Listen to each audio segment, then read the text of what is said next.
vape shops got good internet? Yeah, Nice. especially for uploading. Yeah, I think that's the thing that's going to kill me in when it comes to streaming is like, what is that? Damn it, McPherson. It's McPherson with a random animal. You It's know always, what it It's is. always Being a gentle giant. He's very gentle. I'm gonna send it to the group chat that probably gonna have to record stream. I thought it was really funny when Linda told me that she blew. Really? Fuck, damn. Yeah, I know that. she sucked McPherson's Oh, cock. gosh. No. I mean, good for McPherson, but I kind of thought it was really funny. I thought they were full on sleeping with each other. They could have been doing that, but she didn't directly tell me that. Oh. She just told me that she blew. I keep, I think. Is this live, by the way? It's not live. No, it's recording, which means, and I'm gonna post all of it. So. Oh, awesome. Yeah, so I'm treating this as a stream. Okay, cool. So we're streaming starting. Yeah, I'll be able to cut that, I guess. If you want me to. Everybody. I don't care what you do. Yeah, I don't give a shit. Honestly. What y'all guys say is what you say. Yeah.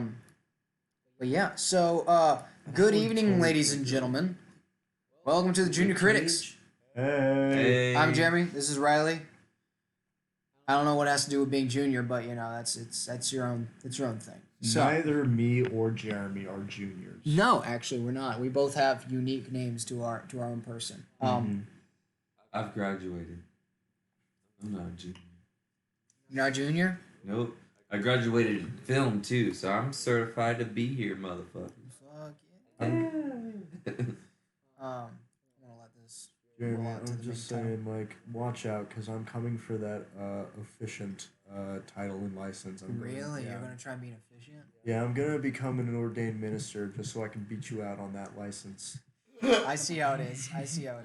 All right. Gonna hit you where it's weakest. It's gonna fucking come for me. I see how it is. Yeah. That's hilarious. Lord of the Rings. So yeah, today we're gonna be. Oh shit! I gotta connect the. Hold on. Panic. I just gotta connect. Boom. We're talking about Lord of the Rings. Hey. So in preparation for Rings of Power, we're gonna be sitting here. Rings of what? Rings of Power here. Well, That boom. sounds like a kid's cartoon show. Shit. Yeah, get that overlay. Could they have Boom. not chosen anything better? They could have. I guess it's so Rings of Power is coming out. It's an Amazon Prime show, and in order for preparation to this show, we're going to talk about things that we actually do enjoy. Get some positivity in the world before we unleash the hailstorm of negativity that's probably going to be on the show. Because I've seen bits and trailers, bits and bobs. I have my issues. One, I don't know if you've seen it. There's a meme that's been going around where the intro, I don't know if it's the intro to the show, but it was a promotional material. It literally pulls off of like Days of Our Lives kind of introduction. Yeah. And people You were showed making me memes, that yeah, video. where they overlay the music of Days of Our Lives, and it's like almost 1-to-1 perfection. Really? Yeah, it's absolutely fantastic. But so in order to prep for those movies, the show, we're going to talk about stuff that we do like, which is Lord of the Rings. Just to throw out a suggestion, whatever studio owns the rights to Lord of the Rings, if you guys want to make like a slice of life family sitcom just with Lord of the Rings characters, I'd watch it. Oh yeah, Oh, definitely. yeah. If you guys wanted to do like a Days of Our Lives or like a Family Matters style sitcom with Lord With of the the Rings Shire? character, with Oh. the Shire, I'd kind of be down for that. I would Just love that. Gandalf walks in, the crowd cheers, and Yeah. it's like, what a fool of a took. Yeah, you hear like that. That's like his phrase. You hear like that canned pre-recorded laughter. Yep. No. Bilbo Baggins. Exactly, it has that exact same like cadence to it. Oh man. So like, I'm just probably gonna let this run. No audio. Just I might want to make that overlay No audio. a little bit bigger. Yeah. Do we get audio? No, we don't get audio. We're just talking about the movie, man. We're just talking about the movie. See, okay. I like audio with my movies. I don't know about everybody else. Let's see, let's up that a bit. Okay, so This is where they're talking about the history. Yeah. Which, Yeah. by the way, talk This about is a really ball, fun. talk Have about you a ever baller seen of an these opening. movies? I have seen these movies. I have not seen them or fantasized or not. not I fantasize. haven't fantasized Oh about man, I these jerk movies. off to these movies. Oh my That's god. what Honestly? gets my rocks off. Yeah, okay, so Aragorn? I don't have the same level of fanaticism, I should have said, That's fair. to this franchise like you guys do. Yeah, me and Jace will carry the weight for you right My now. older brothers were much bigger fans than I was. I watched these movies maybe twice.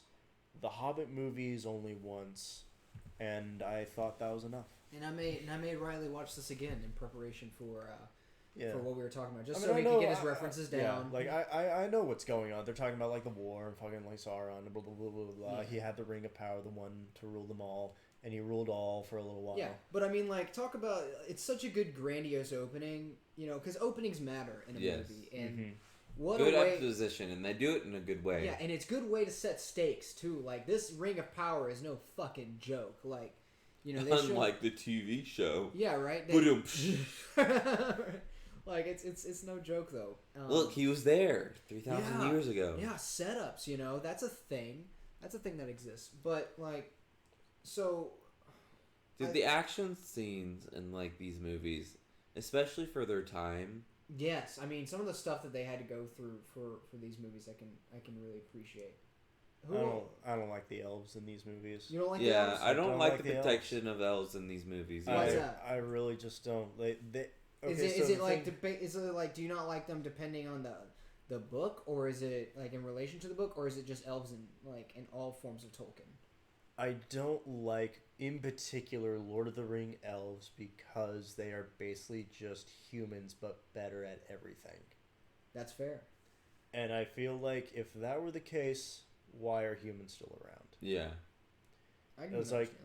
They have the same strength. They live Well, forever. I was about to say, I think the problem, the thing that elves come across is they're very, in this realm or in this universe, elves tend to be very prideful and they don't fucking do a lot. They break the sword, Yeah, yeah. and then they cuts off the fingers. I always loved that part. What, this shot? Yes, Mhm. with the smoking finger. Also, Yeah, if we can oh, just That sort of whole like, part right there is, I just love it. if we can just sort of put like a microscope on like the whole like Rings of Power thing. Yeah. Do you think like there was like a lot of like jealousy or like sort of like stifled spitefulness when they were just like, we have these rings of power. We Oh, will yeah, give yeah. 5 to you, and you will get 7. Dude, And this you guy get just, fucking 9. did you see that? He just leveled an entire army. Yeah. Like, that to me was always insane. Like, this is the only part in any of the trilogies where he shows his power. Right. This is, and it's a good time to do it too because Yeah, because it For- shows for you direction. it Shows the shows you what stakes. you're up against Yes. if he gets to that level. Exactly, Yeah. exactly. And we are playing the greatest version of the Fellowship of the Ring, which is the extended edition. Because Yeah, the god only way you dang, can this watch shit's it. awesome. Now you do have bad shots because it is the extended edition, wasn't complete. You know, Yeah. there's Some a shots shot that's that- coming up that's obvious green screen. Like this looks alright. Looks like he's in the battlefield, but you get to this shot right here, and it's like that's pretty green screen in the end because you see all Yeah. the chaos happening behind him. The Yeah. lighting is just off enough. But you know, for that day and age, But for that day, yeah. honestly, you know what? with the darker tones and the darker lighting in that scene, it probably helped it a bunch right. with the green screen aspect. Yeah. Like, that's a little... Yeah, that's a little scuff. But, like, anything that's water related is super difficult to shoot. Yeah. Now, out of all the fellowship, And that's how he lost the Yeah. ring. who would y'all guys say are your favorite characters? And why, Mm. more importantly? As a kid... Riley, toss me the American honey. Well, don't toss it. Not like a dwarf. You don't toss a dwarf, you don't toss a bottle of whiskey. As a kid, probably Legolas. Same, actually. Dude, Yeah. Legolas is dope as fuck. Like, Yeah. I mean, he doesn't give a whole lot of emotion. You know, he does some acting. Well, I say that, but like some of the shit he does is awesome in this film in Mhm. particular. But I really appreciate Legolas in Two Towers. I know it's over the top and Yeah. it's probably dumb, but the shield when he kicks the shield off and is like riding Yeah. it like a skateboard. Yeah. It's like It's so ridiculous, Oh, yeah, but that like was- seeing it, you're like, as a kid, As a that's kid, what makes it. Yeah, that That's shit what was makes awesome. it was the only thing that redeemed the elves, in my No. opinion. Another Yeah. thing, Gollum. Now, since we're Ooh. talking about this stuff, Gollum. In That particular- shot is so mysterious and cool, Yes. though. Yeah, They did such a good job with him. I really dig just that. I mean, out of all the CG work, with it being the time frame that movie came out or released, I really appreciate the work that went into making Gollum, because you had to remember the actor when they were filming. I actually think it was Two Towers. I know we should be talking about Fellowship, but That's fine. when it comes to Two Towers, he had to like crawl on the river, and they were mocapping him. Yeah. It was freezing cold. They had to shower the snow to remove it. That way they could actually film the shot and make it look like it wasn't freezing cold. And he was Yeah. like swimming in the water, freezing cold for the shot. Wow. Like, give him dedication where credit's due. Like, the dude Yeah. was awesome. Honestly, though, I love Gollum in this first movie. Yeah, I think How mysterious and creepy they Very make him out to be. Yes, I think he does. They did a great job with. And that's another thing that a lot of films and movies and shows don't do nowadays. Is they don't wait. It's always like in your face all the time. Like, Yeah. Boom this, boom that. Here's this character. Here's everything. you need to Reveal. know. Here's his character. Here's all the reveal. Reveal. Yeah, you know, with Gollum, it was like, let's wait an entire movie before we truly reveal his face. Yeah. You know, and something that I appreciate about these movies is they take their time to show like landscapes. They take their time to show things. and That's let the another story thing play I out. love about these older movies, is that they don't CGI all the landscapes. Yeah, and it's not like And, like, you can actually tell, like, that's a place that I can stand and look at. exactly. Not everything is not only just like CGI, but boom, like event, Right. plot constantly happening.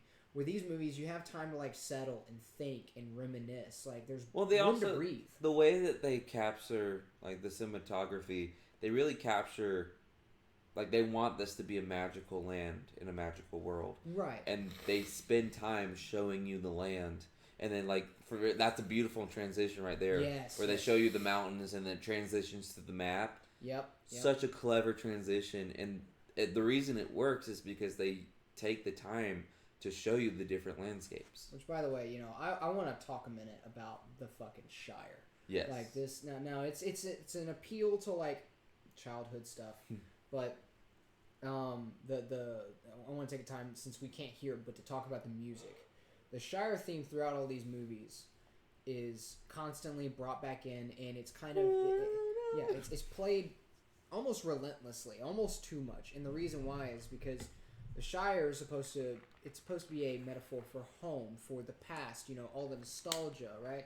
Right. The thing with me is I watched this a lot as a kid, right? I used to watch this movie all the time. I love the action, I love the characters, and so and not only that, but the Shire, kind of in its own way, it's not exact, but it reminds me of Georgia, where we live, you know, in the summer, right? Right. All the green trees, Yeah. the fields of grass, right? All that sort of stuff, and so. For me, the Shire it works well for me because it's both a metaphor for home and nostalgia in this world, and it's a metaphor for nostalgia and home to me personally. Yeah. So whenever I hear this music, I always get just absolute nostalgia high. I OD on it every time. You know, where it just takes me back to when I was a kid running through the trees and the lot, and it's just brilliant score by Howard Shore. It's just really good shit. We were talking about him earlier, Yeah. and He's about the done- different, like, works that he's done. Yeah, I thought it was Hans Zimmer that did this. I was wrong. But yeah, he's done a few different works. He's done, I think, Dark Knight and other stuff. But it's good. What a good transition. Some of the stuff I'll need to tell you about, Riley, because I don't know if you know some of the behind the scenes stuff. You'll find it cool. Oh yeah, the things Like, that they like- do for, like, the size and the perspective. Yes, for perspective shots, it's That's just incredible. It was almost revolutionary. Yes. Well, I'm pretty sure pieces of it were, Yeah, I mean, like, certain shots were the just perspective shots, I think, were never done before. That was new. The idea of trying to make hobbits seem small and humans seem taller. Yeah. That stuff hadn't been done before. So this movie really more than what I thought. because I think it took forever for them to get the Helm's Deep in the book. It took like half the book. God, I try to read J.R.R. Tolkien. It's fucking impossible. So many characters, so many names. So much time spent on each fucking character. Even if they're not important to the story in the long term or even in the short term. Maybe they're just important for just that one setting that you happen to be in. Yep. What a beautiful shot. Yes, look at that. And not only that, but Gandalf's chanting little song, you know, the road goes ever on. And not only that, but his performance in this movie is stellar. Dude, his staff. I just realized like, I never the gave staff you. with I never actually gave you my answer on who my favorite character was. Yeah. It was Gandalf. Gandalf. Yeah, Oh, Gandalf's yeah. fantastic. I just liked wizards back then. Yeah, as far as I'm concerned, my favorite character. I mean, I want to say Gandalf, but like, As a kid, because we've all answered kids. yeah. At the end of the movie, we should give our current favorite character. Okay. Well, like, for me, and here's another perspective shot, by the way. That's obviously for this one they used I believe it was a dwarf midget person to stand in for Frodo to make him smaller. They used a bunch of them for some shots, but other shots when you had Frodo's face, they had to sit the Hobbit further back and do a forward shot. Yeah, like a forced perspective. Yeah, forced. Yeah, but this is a stitch shot. You Yeah. can tell by the way that the framing on the hillside, Yeah. you can tell where they stitched it out and Oh, yeah, Put- you can't and see they the did- Hobbit. You can't see the Hobbit. No, there we go. and they dropped the frame with Gandalf Right. next to it. Yeah. But like good use of you know, set design and characters and stuff. And I like the way that they also make the costumes look real. Like I know, you know, wizards have a pointy hat and that kind of will take people out of it, but with Gandalf it works works. somehow. Yeah. And just his fucking face. Good Great performance. acting in this. Like Good performance. wizard arrives precisely when he needs to, and both them trying to fucking hold in their laughter. It's just it's so lighthearted and joyful, which is all of this is built up and set up for what's to come later on. Yeah, there's that true. ring You we know, were it's talking like- about. Because then because after the Shire is the only really good times you have in Yeah. these movies. After that, Yeah. it is just It's all downhill. it is all downhill. It is just death after murder after homicide. One of the things I think that works about the trilogy is that it almost is like a Shakespearean tragedy, Right. where everything starts off like really good, and then it just slowly and slowly and slowly gets worse Gets and worse worse and worse. and worse. Kind of like Macbeth. Oh, good shot right there. Like, talk about wanting to put you into the perspective of the world. Like, that establishing shot right there, I feel like really lets you know what the Yeah. Shire is. You know what I mean? Kids running around, chasing chickens. You know, you got fucking little chickens over here, they're chasing around. Gandalf and Frodo just enjoying having the time of their life. You know, tilled earth over here, they're going to grow some crops. Like, the amount of detail that goes into just an establishing shot of here, I feel like this just sums up the Shire in totality, and it's a good cut. Okay. And then this little shit. The place that the Shire, like this spot right here, Mm-hmm. where they shot all Yeah. this, has now been taken over by sheep. Really? Yep. Jesus. That's it. Just Yep. sheep. Wow. And someone commented, "There's like, as it should." Yeah. yeah, as it should. Oh, and this is a good line with Bilbo. He's talking about there's always been a Baggins in oh man, I can't freaking remember the house name, but there's always been a Baggins in the Shire, and he says there always will be. You know, as if saying nothing's ever going to change and. Right. Right. Okay. And things will always stay the same. And I'm not sure if with Bilbo's expression, he's kind of conflicted in that because he's an adventurous boy. He likes to go out and do shit, and he's kind of reminiscing, and it's wonderful shit. And then the subtle reference. This is how you make a reference to like what most people would use a flashback, right? Mm-hmm. In shit, but with this movie they just do. It's almost like a throwaway line, but they're talking about the Hobbit, right? The book Yeah. The Hobbit, and Frodo is basically saying you've caused a bit of mess over here in the Shire, referencing when Bilbo went off with Gandalf, and he's like, well, if Yeah. you're referring to the dragon, I was barely involved. Which, Yeah. if anyone's read The Hobbit, you know that is absolutely not true. Yeah. Gandalf borderline kicked down the door so you could, so he could get Bilbo. All I in. did was give him a little nudge out the door. Also, Classic. good scene. Like I know it wasn't intended, but a good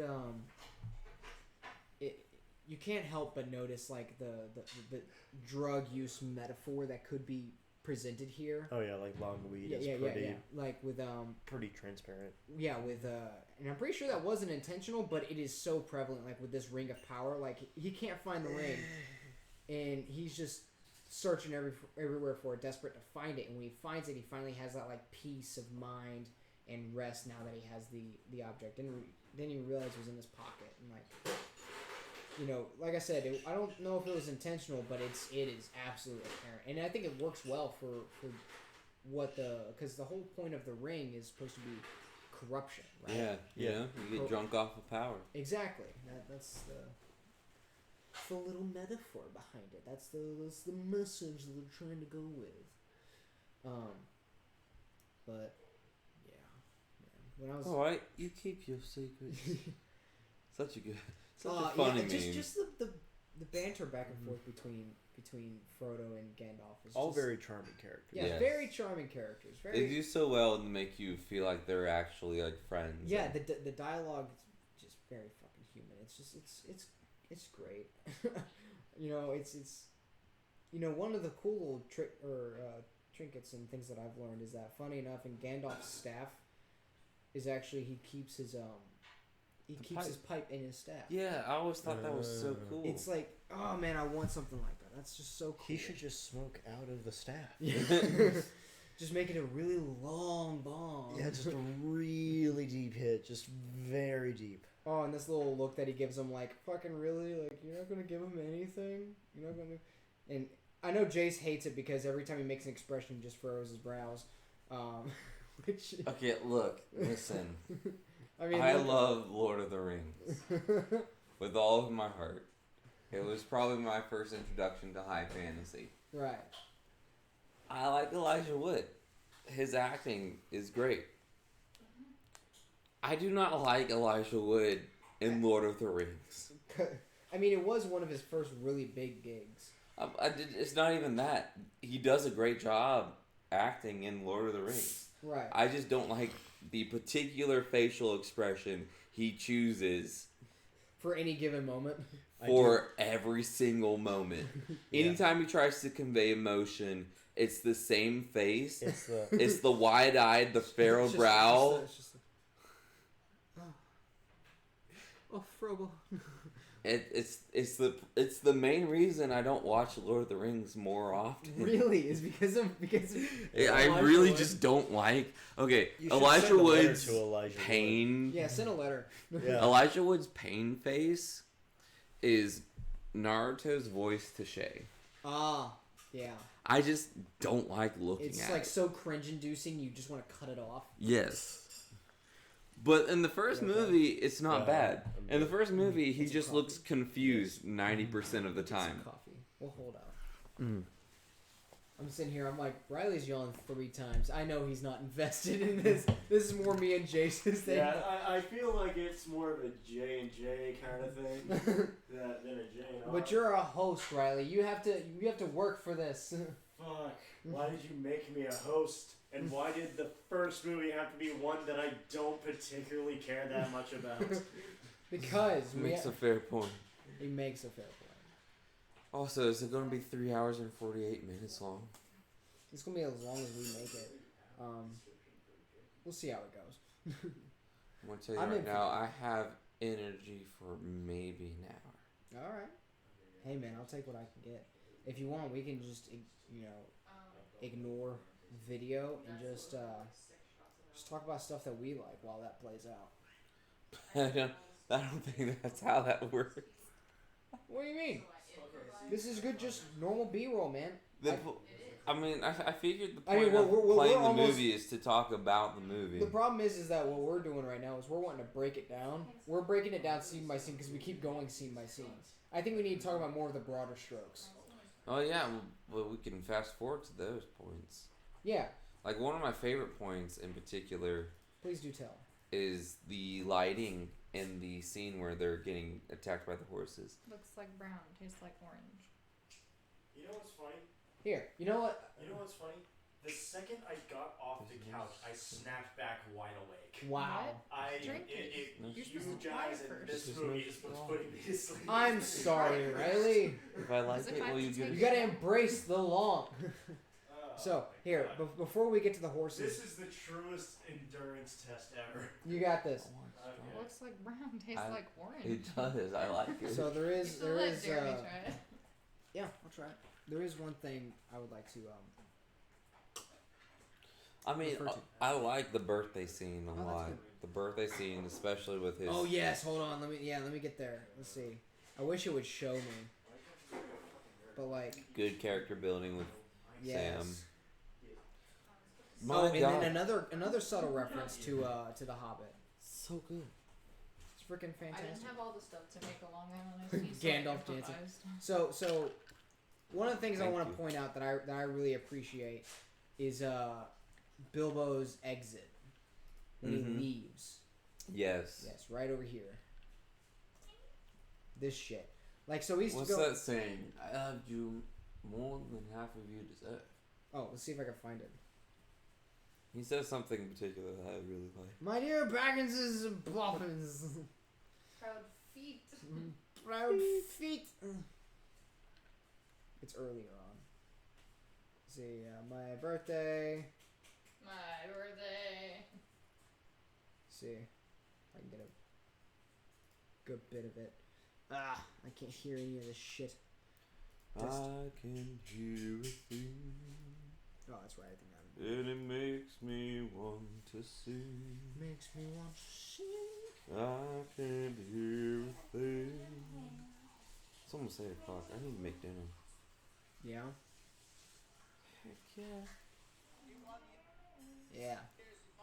Oh, you got the audio. He's talking about the hobbits and all these guys. See. Oh shit. Mm-hmm. Hold on. I've almost got it.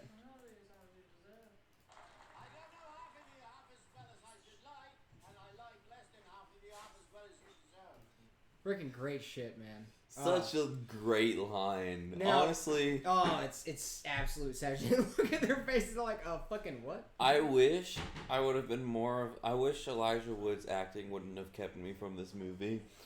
Because it's it's Because so good. I definitely would have used that quote as my senior quote. Yes, really. Oh, that would have been great. I love that quote so much. Oh, it's fantastic. Now I want to cut to one of my favorite points in the movie. Why is this spiked? Oh, yes. No wonder. So, I want to just note that these are some of my favorite moments of this fucking movie. Shit. It's such a good face. So, Bilbo's got some shit going on, right?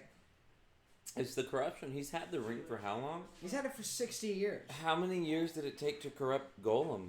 Not that many. Not that many. Now, one thing, like, look at this shit, alright? Just, audience, look at this freaking drop. Now, another cool trick. Here, Riley, come check this out. Come here. Bry's like, I want you great, to I've find been it. summoned. Because this is super cool. So, the ring. So, the ring First is... try this drink. The ring is supposed to symbolize power, obviously, like absolute power, right? So, Thank you, Shay already gave me a full one of these. Oh. so you know how it's supposed to be, the weight of the ring is something. It's corrupt. It's powerful. Yeah, it's power. It's supposed to have weight to it, right? Sure. Whenever you drop a normal ring, it's gonna fucking bounce off the ground, right? Yeah. So watch this shit. What they did behind the scenes was they put a magnet under the floorboard, Mhm. so that way when he drops the ring, it doesn't bounce and is magnetized to the ground. And I love it because it gives it weight. Like, let's see if I can get the music, because oh man, it's so good. I can't play it for too long because the copyright. Just boom. Oh, so heavy. and impactful, and it just really goes to show the power of the ring to Bilbo. And then I think a really great scene, to wind it back just a little bit, is when Gandalf is like gets a little upset at Bilbo. Oh, do not conjure. I'm not a conjurer of cheap tricks, Yes, Bilbo. yes. Dude, fucking terrifying. It's man. the first time we see Gandalf be like powerful. Let me add desktop audio. Leave my house and take your Gale Force winds with you. I guess I'll create new. But also, I'm just saying, if you have a ring that has corrupting power, Yes. Yeah. just drop it in a fucking well. Well, that's the thing. That's the whole thing. Is the magic system of Lord of the Rings It's loose. is very loose. So Really? the way that the reason why they can't just get rid of it is because they got rid of it when Isildur died, and for 3,000 years. But the point is the whole thing about the Lord of the Rings is that somebody will find it. Eventually. The ring will Eventually. eventually call somebody. Yeah, and, Right. and it will corrupt, and it will be corrupted. Yeah, it will corrupt them. And once they get corrupted, they'll take the ring. They'll take to the Mordor. ring. Yeah, they'll take the ring to Sauron. So what they said is, we can't just get rid of it because someone else will find it that isn't us. Mm-hmm. We're the only people that understand how powerful this thing is. So we need to get it fucking gone. We need to get rid of it and destroy it. That's the only way we can solve this crisis, is to just get rid of all that shit. Why is there two input? No, stop. I Well, thought it'd my be mic- funnier to bring it to you in this glass. There we go. Are you the missus? Heck yeah, yeah. But Damn what right I am. what plays after this We've got Bailey's over here. Sick. is some of my favorite use of fucking cinema.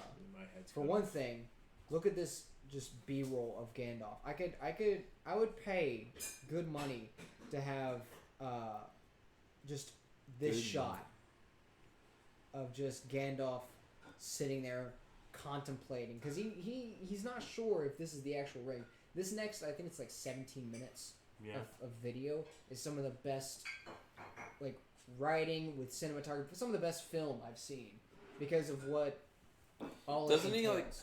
Isn't this like a 10-year gap too? Yeah, which is one of the reasons why I think it's so cool, is because Peter Jackson was able to make a. I actual- never connected that as Yeah. a kid. It was a 19-year gap. Yeah. But because it's a movie, they need to cut it short. So by the way he changes the time of day, it makes it look like he rode over there overnight. Mm-hmm. Even though in the books, I believe it was like 19 years. Yeah, Frodo was like 30-something, 40 years old when he went off to go and look for the ring, or older even. That makes me hate his face so much more.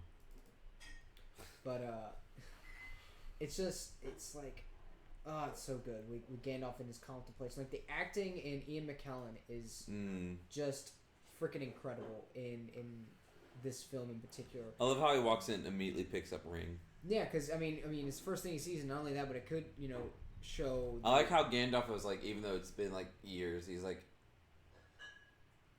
can't pick up the ring. Yeah, no, he won't dare touch it.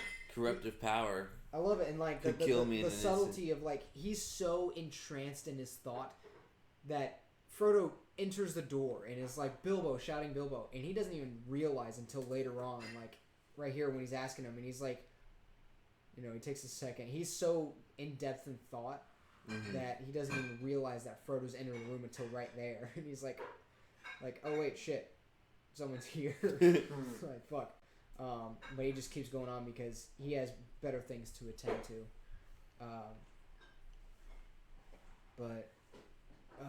So these are some of my favorite scenes, because he gives Frodo the ring and starts to head off. And what I find most magical about this is the fact that, for one thing, it shows the ring, immediately slap cuts to Mordor, Yeah. and shows you the whole Gollum thing. Mm-hmm. And so, boom, stakes are made. They know Shire, Baggins, they're coming for him, right? Stakes are there. We know what Sauron's capable of, right? We're seeing the army, so we're seeing all this danger, and now the wolves have been let loose. The dogs have been unchained to go after Frodo. So, boom, we have our tension. Mm-hmm. which is just such a clear. It's such a good way to show like shit's about to go down. Yeah. You know what I mean? It's like you want your audience to feel tense. And see, look, now it's like daytime, which means you probably thought he left during the night. Right. So it's like, oh yeah, he's been writing for like a day, you know, and he's miles away from Minas Tirith. But then it slap cuts. He sees Mordor, which just adds to the whole like shit's going down. And then in the afternoon, boom, he's there, right? So I really appreciated that. And then when he gets back, you know, years later, after seeing Mordor. yeah, after seeing Mordor, and there's this bit with the Shire which adds good exposition, and he's like, oh, you know, you shouldn't mess around with any other shit. You know, we don't need to worry about what's beyond our borders. Our life is our own. That whole shebang, right? Yeah. Setting in how the Shire feel about the world in which they live in. But then you get one of my favorite acting expressions of Ian McKellen in this scene here. Like, you want to look desperate and terrified in the middle of the night? Like, look at that fucking face, dude. Look at that. That dude, that is a terrified man. That man's seen some shit. He knows what that thing's capable of, and that scares the piss out of him, right? The only thing he says is it secret? Is it safe? And it's like, it cuts to the point, and it cuts hard. He sees, boom, Mordor's acting up. He's like, oh shit, is this possibly the Ring of Power? Because we've seen it used in action, right? Yeah. We already know the stakes. They know where it is because of the Gollum saying Shire and Baggins, right? Mm-hmm. All that shit. And so Gandalf basically, you know, beelines it back to Frodo, and he's like, please tell me that it's secret and that it's safe, for the love of God. Because if not, we are fucked, you know. Surprise! And then, you know, Frodo's like rummaging through shit, and Gandalf immediately knows what he's looking for. He's like paranoid as shit, and he's like, give me that shit. I need to make sure that this isn't what I think it is. And I love the his expressions and his acting in this. This is why Gandalf is one of my favorites. Just because of Ian McKellen's acting carrying it, right? It's like, hold out your hand. He's trying to study it, seeing if he sees anything, but he won't dare touch it, right? Another good one is that he The weight of it. yeah, the weight of it sets it down in his hand, and it's just like, boom, hot damn, it's heavy. You know, you can kind of tell that it's delayed with It his is hand delayed, movement, yeah. but it still gets the point across. Yeah. He's like, he doesn't see anything. And look at this subtle acting. He's like, thank God, right? And he goes, wait. Ugh.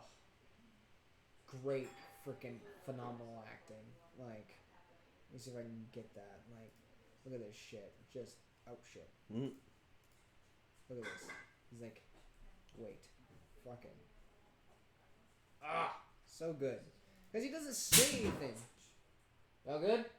Yeah, she just popped a champagne bottle. Nice. Heck yeah. Actually, red wine that's been sitting for God knows how long. Hey, Red must wine. be a good vintage, I guess. Let me smell it first. So this whole The scene, reflection on his face. yes, I've always loved that part. like, look at that. That's just, That smell is That's you good. don't need that, right? You don't need that, but it's so cool to add, right?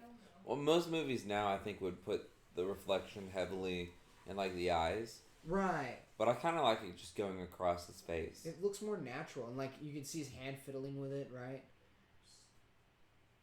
And I just, it's just fantastic shit. But oh, right here, Riley, come here. Look at this shit. Riley, you've been summoned for the movie. So they're talking about. This is one of those forced perspective things that we were referring to. This shot is incredible. I'll play it in a. I think it's.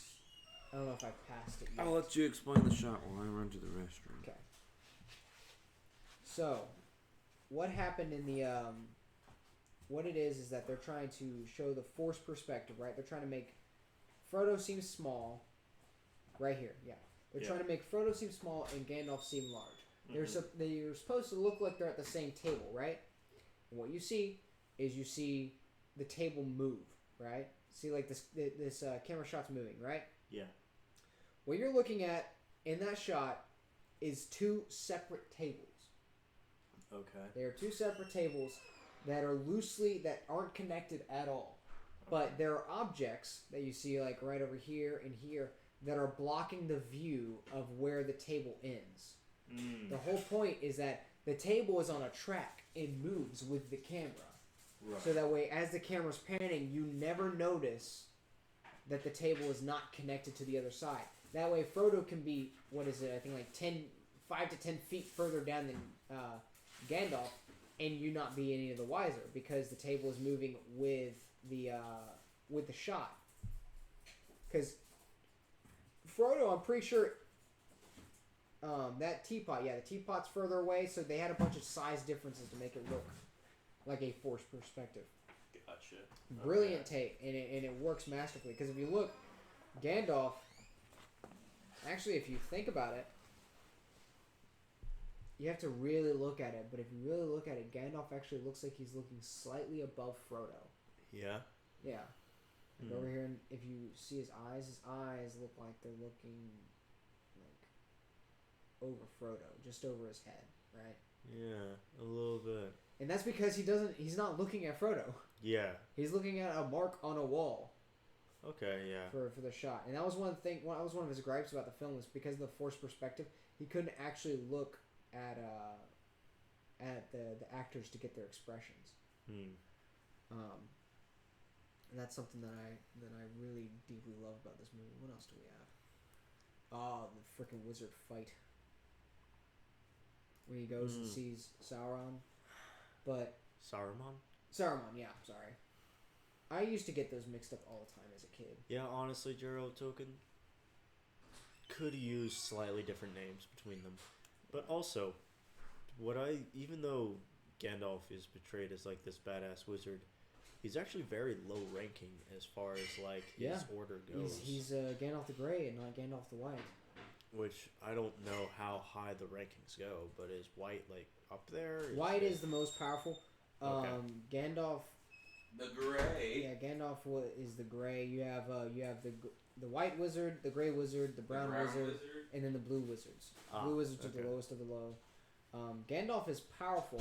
Look at this shot. All right, so he's worried about the Palantir, right? He's like, we don't know what could be watching. It's like, imagine, being on a Discord call and anybody could join in, right? Or being on a phone call and anyone could listen in. He's like, we don't know who could be watching. And then look at this. He doesn't touch anything because of its magical potential, right? Right. So watch this. Like, he goes to set it down, and then, boom. Like, he's like, oh, fuck. I just saw Sauron from this Palantir, and he immediately knows, like, you talking to Sauron? Like, you son of a bitch. And then, freaking Christopher Lee's being over here, being all smug and shit, and he's like... Christopher Lee is being great at his job. Great at his job. And he's like, I've seen this shit. I've been talking to Sauron. It would be wise to join me. And he's like, oh shit, they released the 9. And the acting between these two has been just phenomenal. Yeah. Like, it's a phenomenal scene. The interactions between the both of them, and then he immediately knows that Frodo's in trouble and that they've sent the 9. Now in book terms, he wouldn't be able to make it there in time. No. But still, regardless, he needs to get the fuck out of there. Yeah. And then there's this line where he's like, "It would be wise to join me," right? And you get one of the best delivered lines, I think, in cinema. Right over here. Yeah, he's like, we must join with Sauron. Let's see. Yeah. Let's see. Be wise. Yeah. Right here. Love this shit. Gotta pause. He's like, tell me, friend.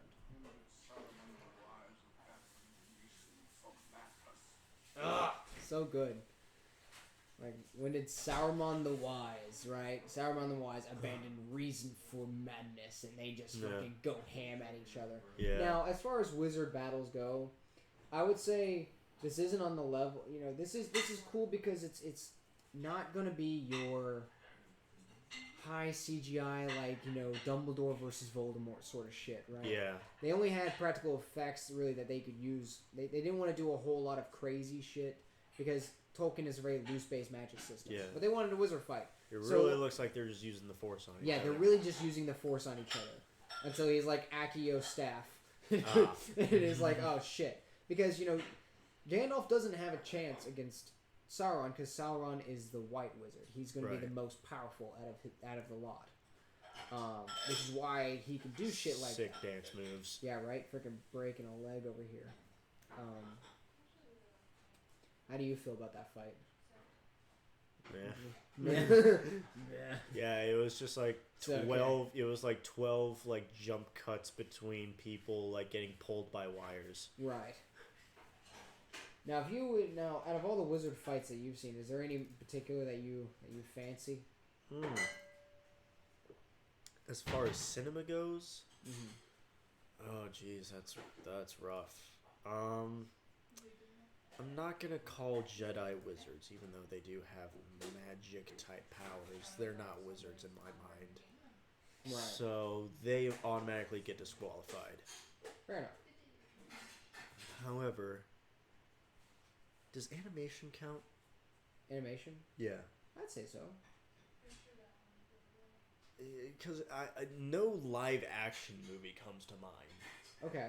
No real like live action movie. I comes to did mind. enjoy Voldemort versus Dumbledore. I never watched those movies. You never watched that? Oh, that's right. Yeah. We gotta watch you those. We intro- should watch those. I'm on vacation. Let's watch them. Okay, We'll well, watch I mean, them after this podcast. What are y'all Um, watching? Harry Potter. We're gonna watch Chamber of Secrets. Can we watch the third one?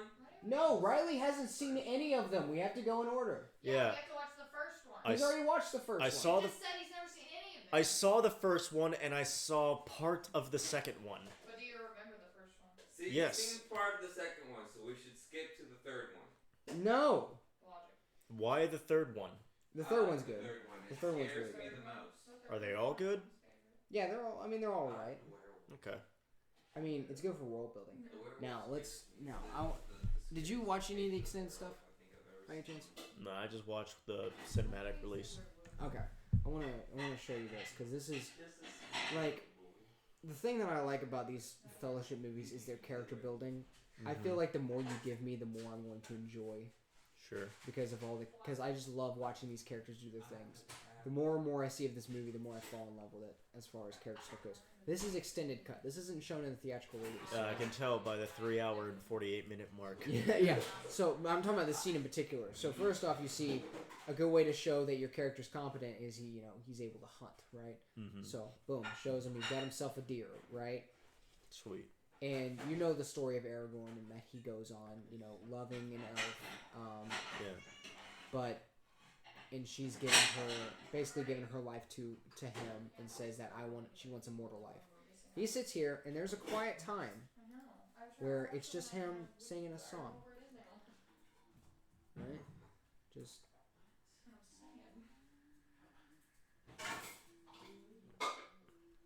Just playing a nice sad tune, right?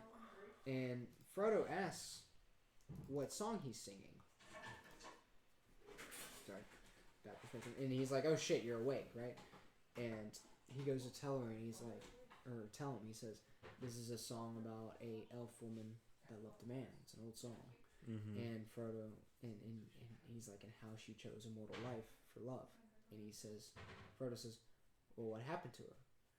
And with some expression, he goes, "She died."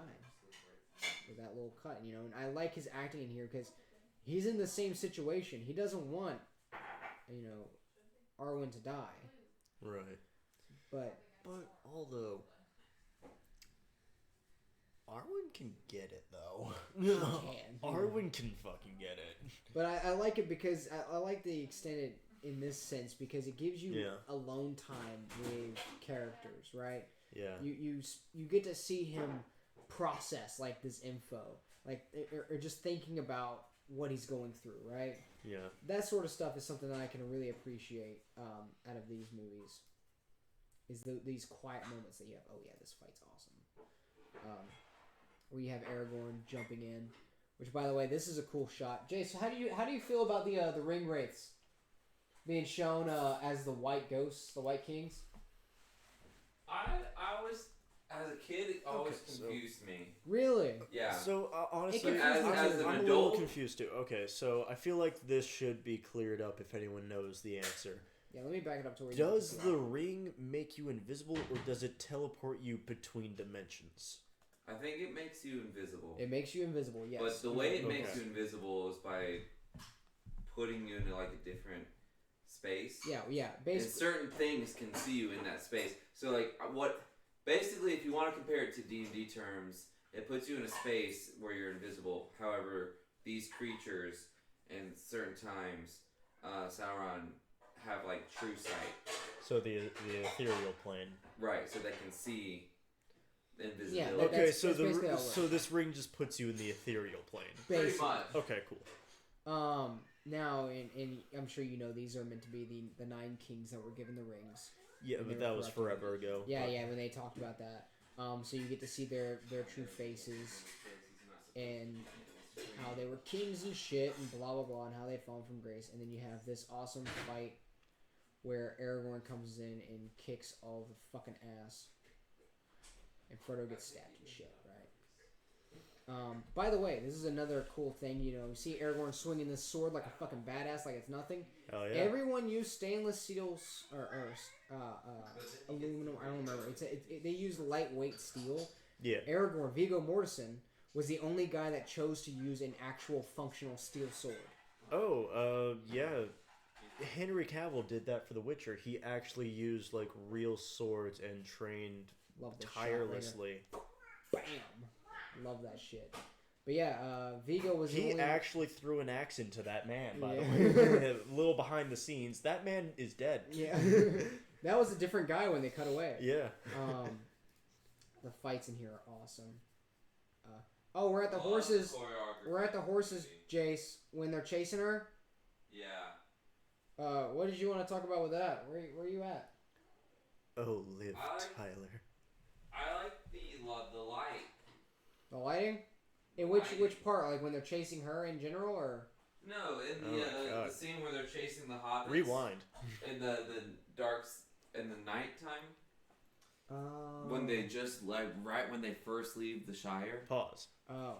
After he, Sorry. yeah, you guys are back where you get stabbed and stuff. Oh yeah, we're moving. Yeah. Okay. Were you wanting to pause? Good zoom. Good zoom. Oh, I missed the dolly. Yeah, zoom. but I mean they use the same effects in these Dark Saints too. Yeah. I think Lord of the Rings really does like dark lighting very well. Yeah. No, they're just They like- actually do it so well. It was one of the movies that we reviewed in my lighting class when I was in There college. was a moment I wanted to. They were talking about how they light the dark scenes in Lord of the Rings. Good moment. Good moment. Where is it? I don't remember. Aragorn is Hot. a ranger by title, right? Like Yes. that's his official title. Yes, and also by class. Yes, this scene right here. Look at this shot. I always love this. Talking about getting off the road. So they're on the road. They're trying to get mushrooms and all this shit, right? Mm-hmm. Meet up with Mary Pippin. I love talk about good use of dolly zoom. Most times you use dolly zooms I'm when sorry. Wait, you're gonna have to pause. Did you say Mary Poppin makes an appearance in this fucking movie? No, Mary and Pippin. Mary and Pippin? Yes. That was dangerously close. I almost like bursted a blood vessel. I was like, fucking excuse you, but are you telling me that there is a cross-verse in Lord of the Rings and the Mary Poppins universe? So no. Anyway, but that'd be awesome. Yeah. That'd be pretty dope. She's the she's one of the blue wizards. Yeah. Mary Poppins. Most of the time when you use a dolly zoom, because you know what a dolly zoom is, Yeah. it's meant to enhance someone's like feeling or expression, right? Yeah, more like a sense Yeah, of you- tension yeah, or urgency. You focus on a character, right? or like a you- huge revelation. Yeah, like just hits them. Jaws, right? When he Mhm. sees the shark, that sort of stuff. Well, this, he's worried about. Gandalf said to stay off the road. Yeah. Right? Boom, look at this. He's like, I think we should get off the road. He looks back, and they use a dolly zoom for this shot to make the road, like, get closer. Yeah, And that fucking shit dolly shots. Is just awesome. I think that shot is brilliant, and it's, I think it's also called a Hitchcock shot or Yeah. a Hitchcock zoom. It's just I think it's cool because it makes the road seem shorter, while at the same time like. It's like everything is still the same size, but it just gets. It was one of my favorite shots as a kid. It blew my fucking mind. I used to love it so much. And you would think like, oh my, they must have used like green screen or like heavy CGI to pull that off. No, you just need a cart and a camera with a by zoom the way, option. these establishing shots, like let me see if I can find that shot of Rivendell. Like, they're beautiful. I'm a little mad that they're not making Rings of Power about Arwen. Yeah, I mean, you could. Yeah. There's so many things you could do. I feel like Arwen. Talk about more character development. This scene with. Now it does kind of go a little anime heavy, where someone tells you what you are or tells you what you think. And Arwen's over here, and she's like, you're Isildur's heir, not Isildur himself. But I feel like it makes sense for her because she's trying to be like, hey, you're not your ancestors, which this wasn't in the books. Yeah. Originally, Aragorn had the broken sword from the get-go. Really? Yeah, and he was like, oh man, I'm going to get the sword reforged, and he does here in Rivendell. But I like the way that they made it in this movie where he's fearful of his ancestry and the blood that runs in his veins. Right, because the blood that runs in his veins is Isildur, who didn't destroy the ring, and so he's worried of that. He's like, I don't feel like I'm up to the task for this. I don't deserve the sword. I don't deserve to be king because of the blood that runs in my veins. I don't feel like I should help Frodo because of all this jazz, right? Okay. Which is a good character arc for him, I feel like. So he's being a little bitch, is what you're saying. He's like, it's the same weakness. He's fearful of it, but he grows into it and he accepts it later on in the movies. And she's like, that's not going to be your same fate, which is, it's fantastic. Okay, Viggo Mortensen and Liv Tyler shockingly look related. They do. They honestly look like that could be a conversation between a brother and a sister. Yeah, like, that's a good shot there too. Like, nice. Sitting here talking about like the power's corruption, the Ring of Power's corruption, showing the fire consuming everyone as as a metaphor for, hey, this shit's gonna fuck you up. I love that. I really want to get to my favorite establishing shot though. That was behind the scenes. Oh shit, we went too far. There's an establishing shot that was always my favorite growing up as a kid. And it's quite simple. It's right there. Yeah, it's just the Fellowship, but this is something that I can really get behind. I don't know why. I want just this. I love this establishing shot. Shows you all of your characters. These are who we're going to be working with the next few movies. And it's good. It's like halfway through the movie, right? It's like, here's everybody that you really need to know. This is where Pimp Daddy Purple would show up. Yeah, exactly, right? I just fucking, and the music swells for that moment, right? And that's something I can really appreciate. And the land, like, look at these shots. These helicopter shots are fantastic. Yeah. They really set you in the world, right? But you got these. You have the fight on the mountain, which is fucking awesome. The mountain trolls? Gollum? No. This is the when they're on. Oh, this is the snowy mountain. This is the path of Calatharas, something like that. Yeah, I'm thinking of a different. Yeah, you're thinking of Moria. Yeah, the mines of Moria. Yeah, into mines. Where they were like, were they called trolls, golems, giants? Goblins and orcs. Yeah. Okay. And then the cave troll. Gotcha. The Moria fight. We can actually cut to that since it's something you're interested in, since you don't want to talk about anything else. I mean, let's talk about the Snowy Mountain scene for a little bit, because I feel like I feel like there was a part of this movie, maybe it was Two Towers, but I feel like there was a part of the movie where like you see like this humanoid rock figure, like this giant humanoid rock figure, just pull himself out of the mountain and start beating the shit out of an identical giant bipedal rock monster. I'm thinking of Two Towers, aren't I? Maybe. Yeah. Maybe. I was about to say, because the only stone animals or creatures I can think of is going to be the trolls that were turned to stone that were like shown in once as a still image basically in this movie. Like, and he's like, "Hey, Frodo, look, it's Bilbo's trolls." That was it. Like, they were just made of stone. They weren't actually fighting. God, I have such a clear memory of a Lord of the Rings movie having a scene where two giant mountain monsters. Maybe it was The Hobbit. Maybe it was The Hobbit. Because in The Hobbit, Gandalf cracks the rock and the sun shines and turns the three trolls to stone. And they were all kind of arguing about what they were going to do to eat them. I mean, I get maybe it was a Hobbit. Maybe I don't know. Maybe it was a Hobbit movie. But I like this snowy mountaintop because, like, setting up again power, right? You have him sitting here and he's like, "There's a foul voice in the air." He's like, I fucking hear something, and then you hear Gandalf basically just shout like, "Oh, we're fucked." Right here, I love this. Where he's like, "What?" You can hear it, right? It's like, "It's Saruman," and then all this shit goes down. Like, oh shit. Again, setting stakes. Even though, freaking, you see this shot. Mm-hmm. Even though Sauron is hundreds of miles away, he still has power and influence over the lands, right? Because he's the White Wizard. He has this power. He's insane. I mean, he's having to do a chant at the top of a magic tower and all that shit, but like he can summon lightning. Can there only be one White Wizard at a time? Sort of. Like I said, it's very loose. Oh, I think White Wizard is more of a rank. Although you have to remember the people who sent down the Maiar are basically like gods. Yeah. So if your god no longer favors you, you're kind of fucked, even if you are a White Wizard. I see. Because if they're like, you kind of suck, we're going to make another White Wizard, then they're going to favor the one that they just created, right? Right.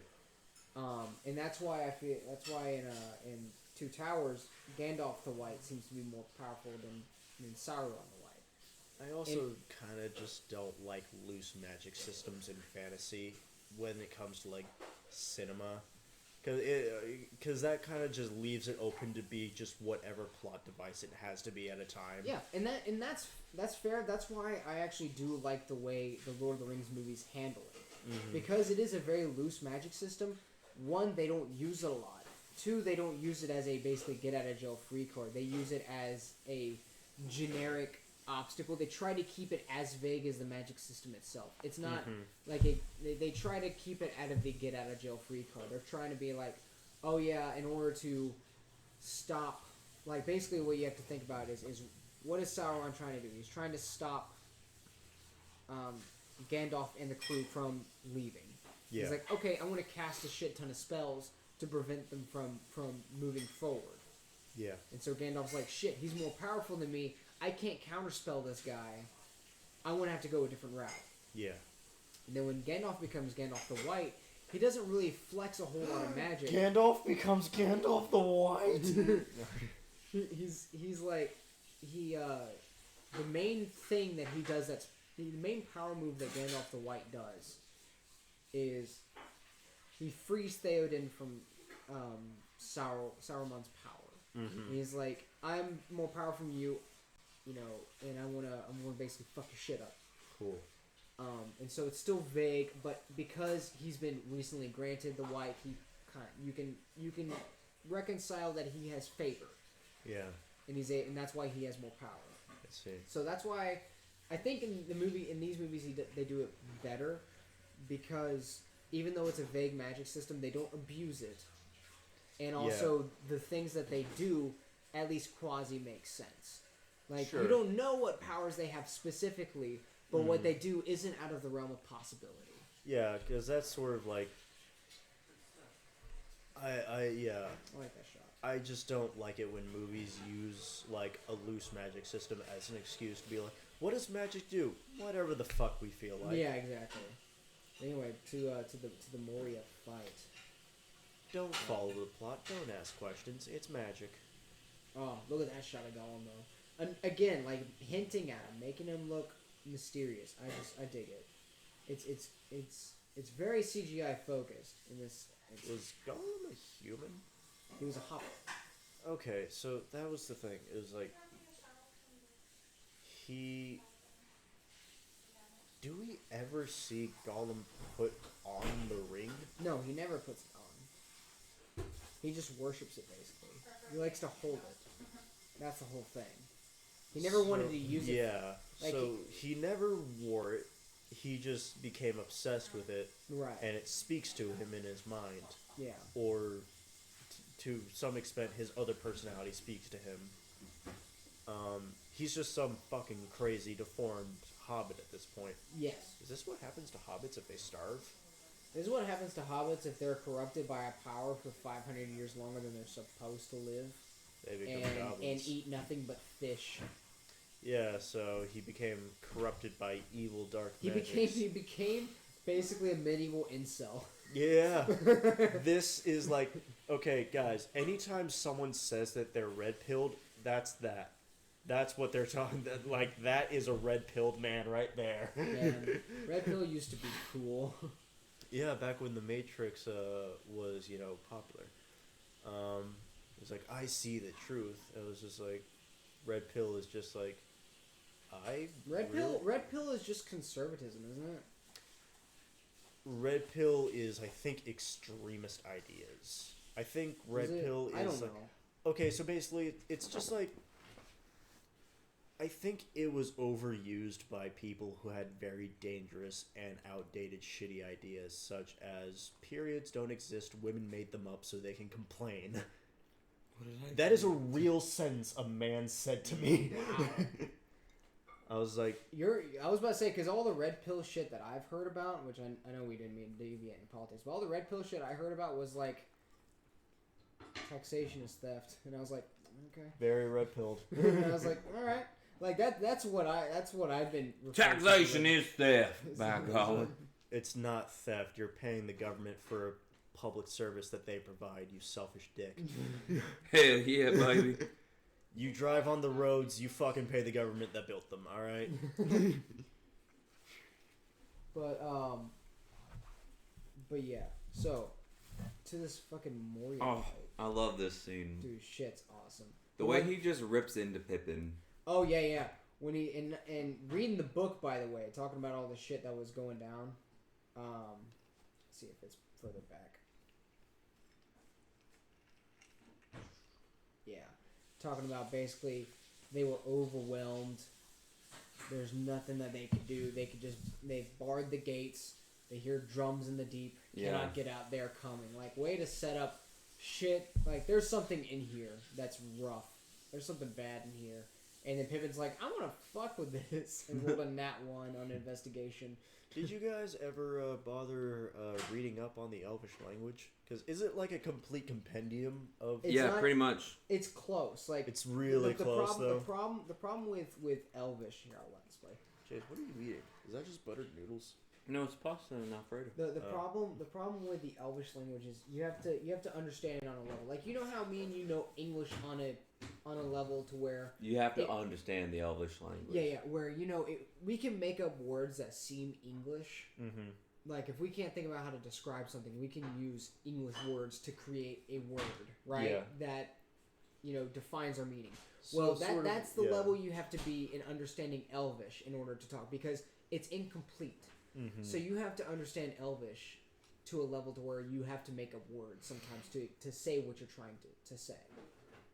Okay, so... It's very close to being complete, but it's not perfectly complete. It's sort of like how when Homer was writing the Odyssey, Yes. he didn't have a word to describe the color of the ocean, so he said wine dark. Yes. Right. Yeah, so it's like that. It was like... You have other things. Another good payoff, by the way, when Bilbo said So- the sword God. turns blue. Mhm. I feel like we skipped over that scene. We did. We skipped over a lot. I'm just trying to show all the stuff that I really did, which is... I like fucking how we nice. skipped over all the scenes that the blonde elf bitch is in. Oh yeah, Galadriel. Well, I mean that stuff's good too. I'm not going to do as much of a breakdown as I do want to just talk about the shit. That I Isn't really she in fucking like the like. new movie? Yeah, she's gonna be Or the show? She's gonna be a warrior with her. Like, Yeah, don't we get to see plenty of her in the new show? Yeah, I don't know if we actually get to see. I feel it's from what I've been told, we don't see a whole lot of Galadriel or the female dwarf, which is weird because both of them are all over the advertising. But yeah, apparently Galadriel leads a team of, or leads an army of like half women, half men. So she leads an army of hermaphrodites. Yeah. Wait, Excellent. Oh, not. aren't we all half women, half men? Well, a lot of people were joking. And they predicted that they were like, "Oh yeah, she's gonna lead an army of women," and they're like, "No, it's only half women." A fair compromise. Yes, 50-50. 50-50. As all things should be. Perfectly balanced. But good choreography. yes, what I like about this is it was building up with music until the actual like clashing happened, and then it went dead silent, and it's nothing but like just the freaking just brutal like fights and slashes. Dude, and this shit. moment though. Oh, when the troll comes up. I always Sick. thought the troll scene was so cool. Yeah, I Like, mean this that's, whole secret's like this dodge, Yep. dexterity saving throw, boom. I mean, Success. The main reason why I used to watch Fellowship as a kid was for this fight, because I loved this fight. I loved all that happened, all the learning that they do, and the struggle to try and kill all these guys. Yeah. Funny enough, another neat Love thing that. is the dwarf that played Gimli, like the stunt double. Yeah. He actually didn't choreograph fights. He's like, okay, I want to go after you, and then I want to go after you, and they just kind of had to work around that. Yeah. So when you see him in this fight, he's literally like just doing what the fuck ever, and just beating up whoever he wanted to. Aragorn right here, also yeah, he's like built up like shit. a bunch of people. He just showed up drunk on stage every day. It's just like Exactly, like he's Ooh, like, double oh shit, yeah. Legolas with all his beauty.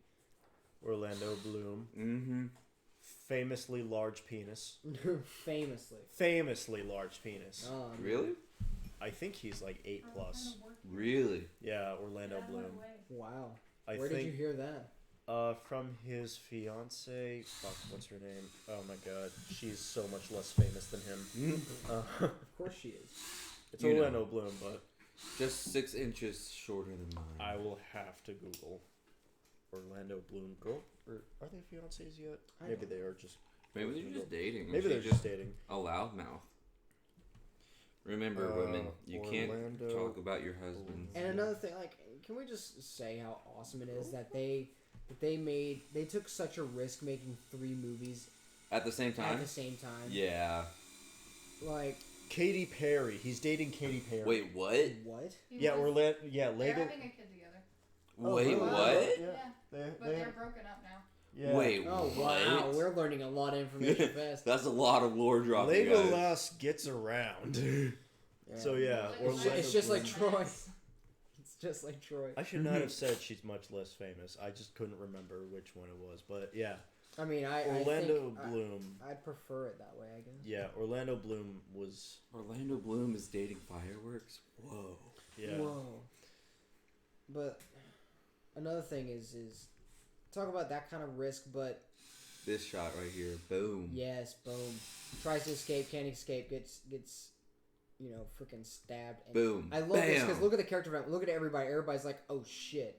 Like the expressions on their faces, and I love. hate his face. I was okay with that one. I'm okay with that one. I was all right with as a kid. Yeah, but The then he Resident- uses it for the rest of the trilogy. What gets me about what I really like about this scene is that everybody just goes ham after Yeah. that. They're like, fucking you stabbed Frodo, we're going to destroy all of you. Like they Really could have used that before he got stabbed. Just saying. Yeah, like, Really could have brought that energy before he died. it's good fuel for the fire, I guess. And Mhm. freaking It's Merry a good Pippin. storyline. It is. It's good. It's like it shows character. Yeah. Like, It shows that they're a group and that cause and effect. It's like Yeah. you stab my friend, we're gonna kill you. we're gonna kill you.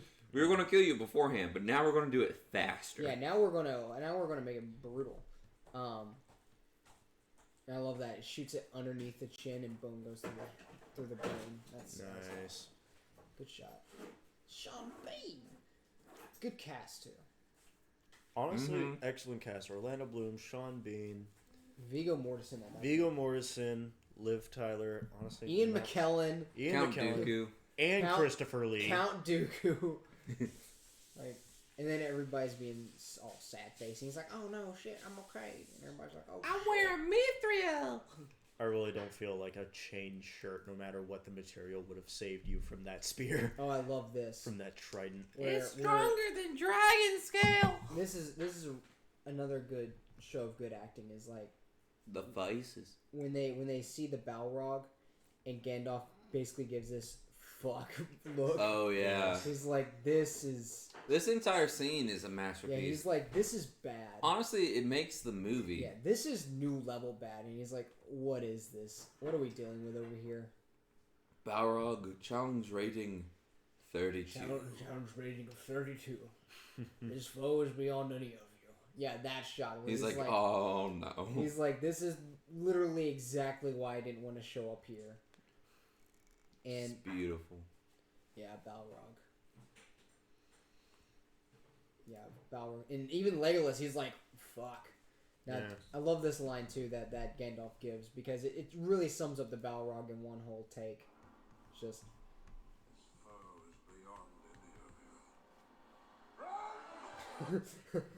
like, this guy is badder than all of you. We need to get the fuck out. Yeah. You Right. know what? I just, I love it.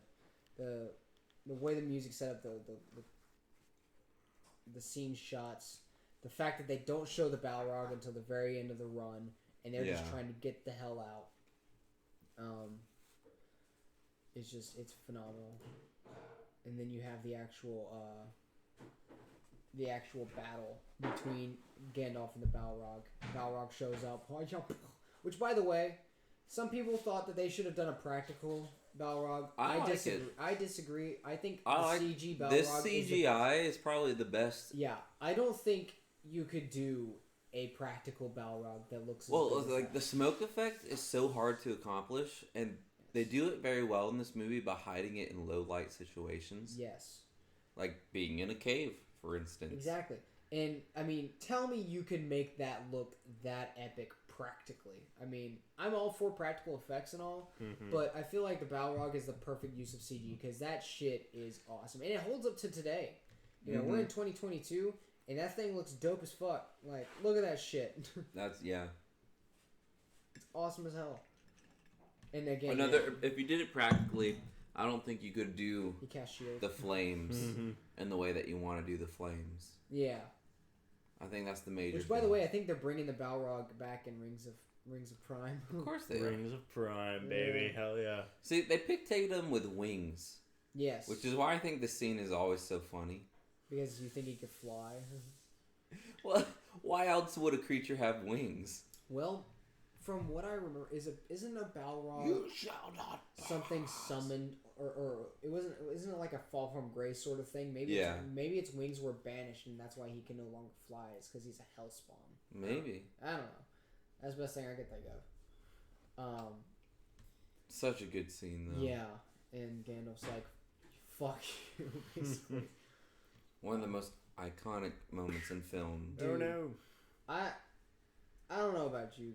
I know me and Jace were talking about this earlier, but this was such an emotional roller coaster Yeah. as children because Gandalf is such a lovable guy. Because you have to think, remember again, the Shire, the happiness that we saw from Frodo and Gandalf, the dialogue, the duality between the two, the conversations that they had, all this, and now look at him now.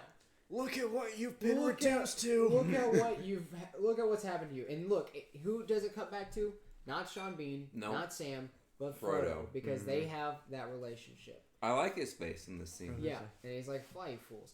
And I know a lot of people give a shit about Eagles. I don't think the Eagles would have worked, but more than that, because like I said, me and Jace were talking about this earlier today.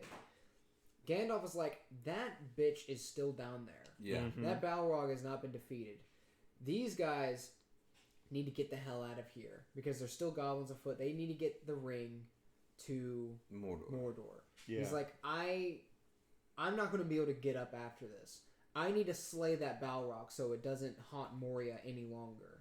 And so he's like, yeah, I'm going to head out. And he's like, I want to attack that shit. But I Frodo, think also because like when he falls, he like opens up his arms. yeah, And that's a very open position, which means he's accepting like this fate, like that he wants this. yeah, Like the whole purpose of him, like even though it looks like he gets dragged down, I think the whole purpose is that he wants to. he wants to kill the Balrogs. Yeah. Also, if you look, Frodo is just like, look at you. Look at what you've been reduced to. You Chad were moments. a great wizard and you went out like a Star Wars villain. Oh my god. But like, and the expressions too. I mean, we'll get to that in a sec because there's a spot where Sean, and also love Boromir. Boromir, since we're getting close. Sean Bean. Since we're getting close to the end, Boromir. Sean Boromir Bean. has now been my current favorite. Is that so? His character arc in this movie I love because he's a very relatable character. He's the motif of humanity in these movies. I think Boromir represents humanity in the sense that if you look at Boromir in all of these situations, he's very patriotic for his own, countryside, people. which is Gondor, his own people. His race. He's racist. Cancel yeah, him. dude, totally. Cancel Boromir. He's racist. He likes humankind. He doesn't like the elves, but anytime they're in a given situation, he's trying to care for everybody. You saw him. He's dueling with or practicing with the hobbits. Yeah. He's trying to be the happy guy. But like all men, we there's that weakness that Aragorn's so afraid of, and Boromir is the one that falls. That's why I like him because he has this redemption arc. He's not perfect. Yeah. He only wants what's best for his country, and that's what ends up being his undoing. Right? Okay. He only wants to help, but because of that, that's what the ring preys on. It preys on his want to help others. Yeah. Okay. And so, at this point, I also like to. This is a good reference too, because you have the music, which, by the way, the music for this scene puts you in tears. Like It does. if I'm it's by very myself and I'm sweet. watching this movie, this scene makes me cry because looking at everybody else, this shit just rocks. It's fucking awesome cinema. Yeah. Fantastic stuff.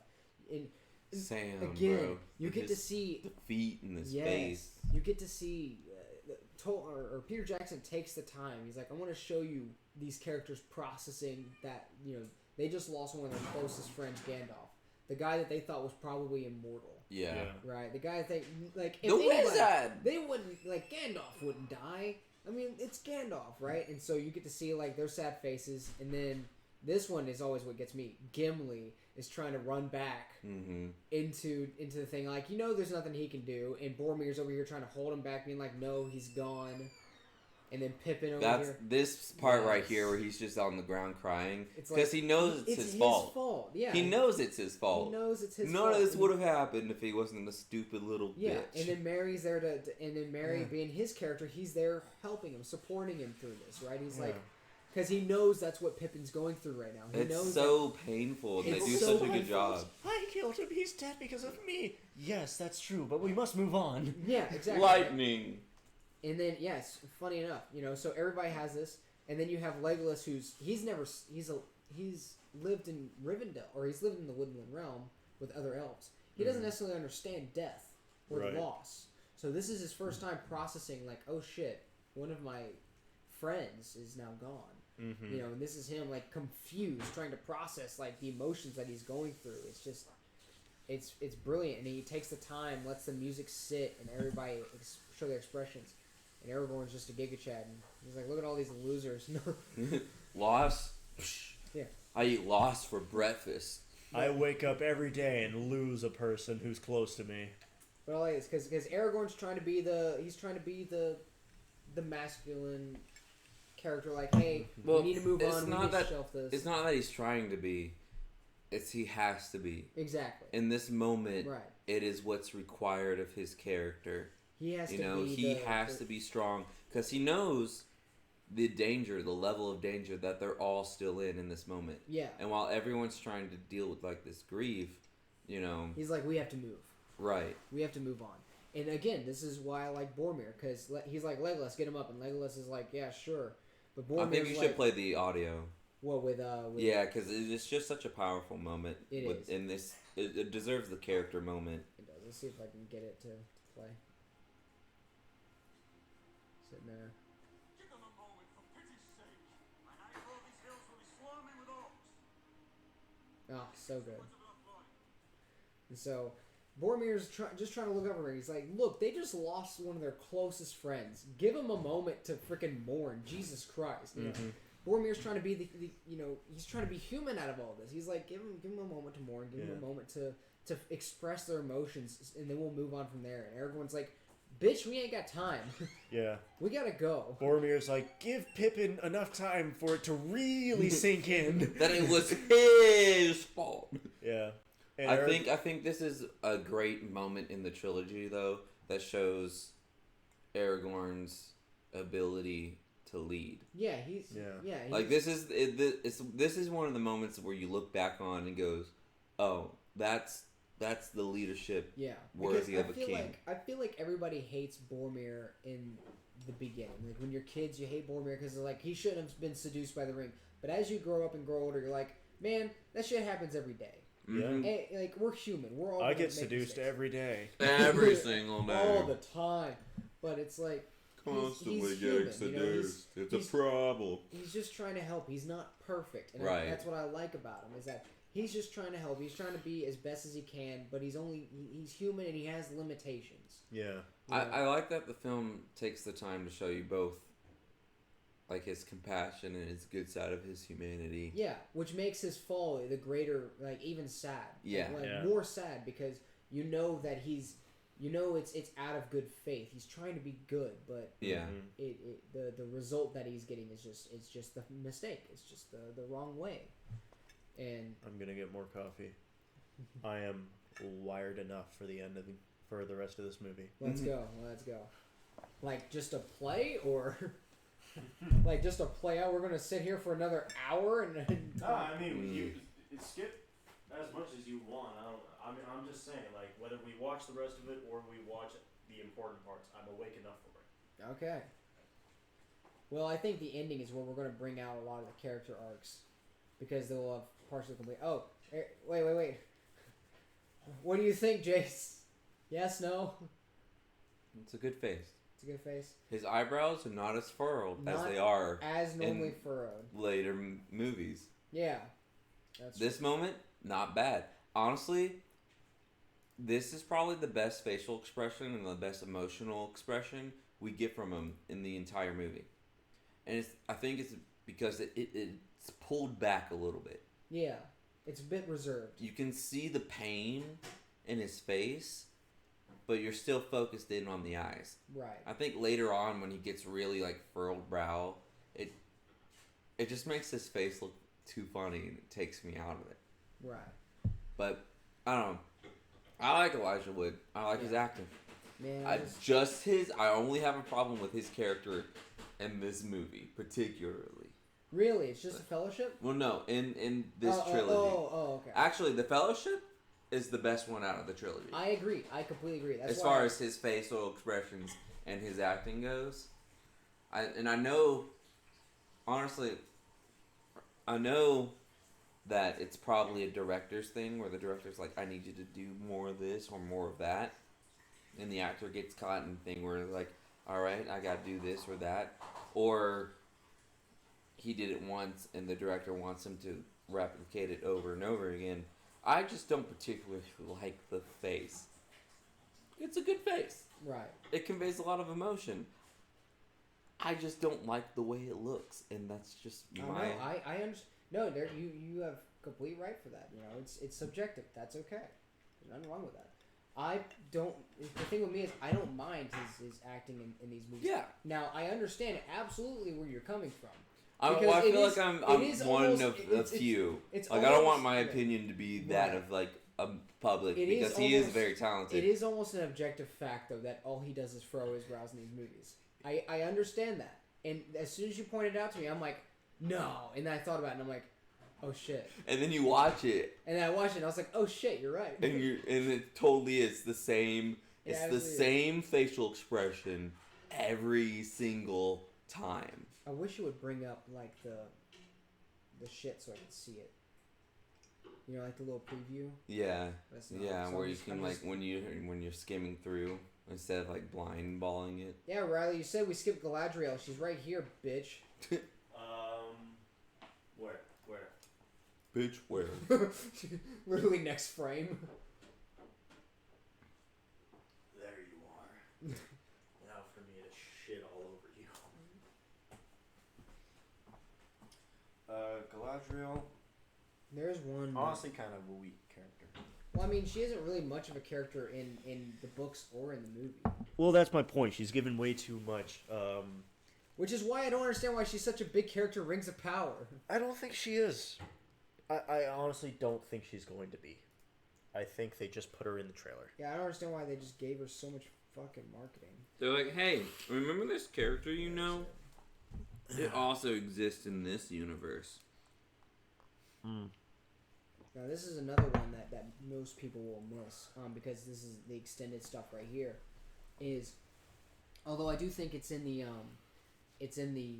theatrical release as well. But you have a shot of Boromir and Aragorn talking, where Boromir was basically like, Galadriel was speaking to me, and she's telling me to have faith, but I'm worried that the White City will fall. I'm worried that my people will fail. I'm worried that because Gondor is weak, and he's like, I want to do good for my country. Yeah. My father thinks that I can handle all this burden, but I don't know if I can do that. Yeah. He's opening up to Aragorn. He's like, I don't know if I have the strength. He's like, I would see Gondor rise tall, but I don't know if I could do it by myself. You know what I wish we would see more of? Reaction shots. Yes. Like, we get a lot of days now where the camera has to be focused on the person who's talking. Right. I would like to see more long shots of a character listening to what someone has to say. Yeah. And reacting to it and soaking And a it good in. way to get both of those actually is also like what they do right here, because you have Boromir. I like it because they play. I don't know if it's his theme or if it's Gondor's theme, but they play the brass as he's talking about, like, you know, have you ever seen it, the White City, its towers, you know, basically reminiscing of his old home. And you have both him looking out with a sense of pride, while you have Aragorn talking about it as well. Yeah, right there he's talking about his dad and stuff and how he wants to do better. But then he takes a second where he starts to gaze about his homeland and how much he loves it and cherishes it and wants to protect it, you know. And that's just something that I really appreciate, is they give the time to Boromir to talk about it. Yeah, right here as he starts to gaze, it does a good slow zoom.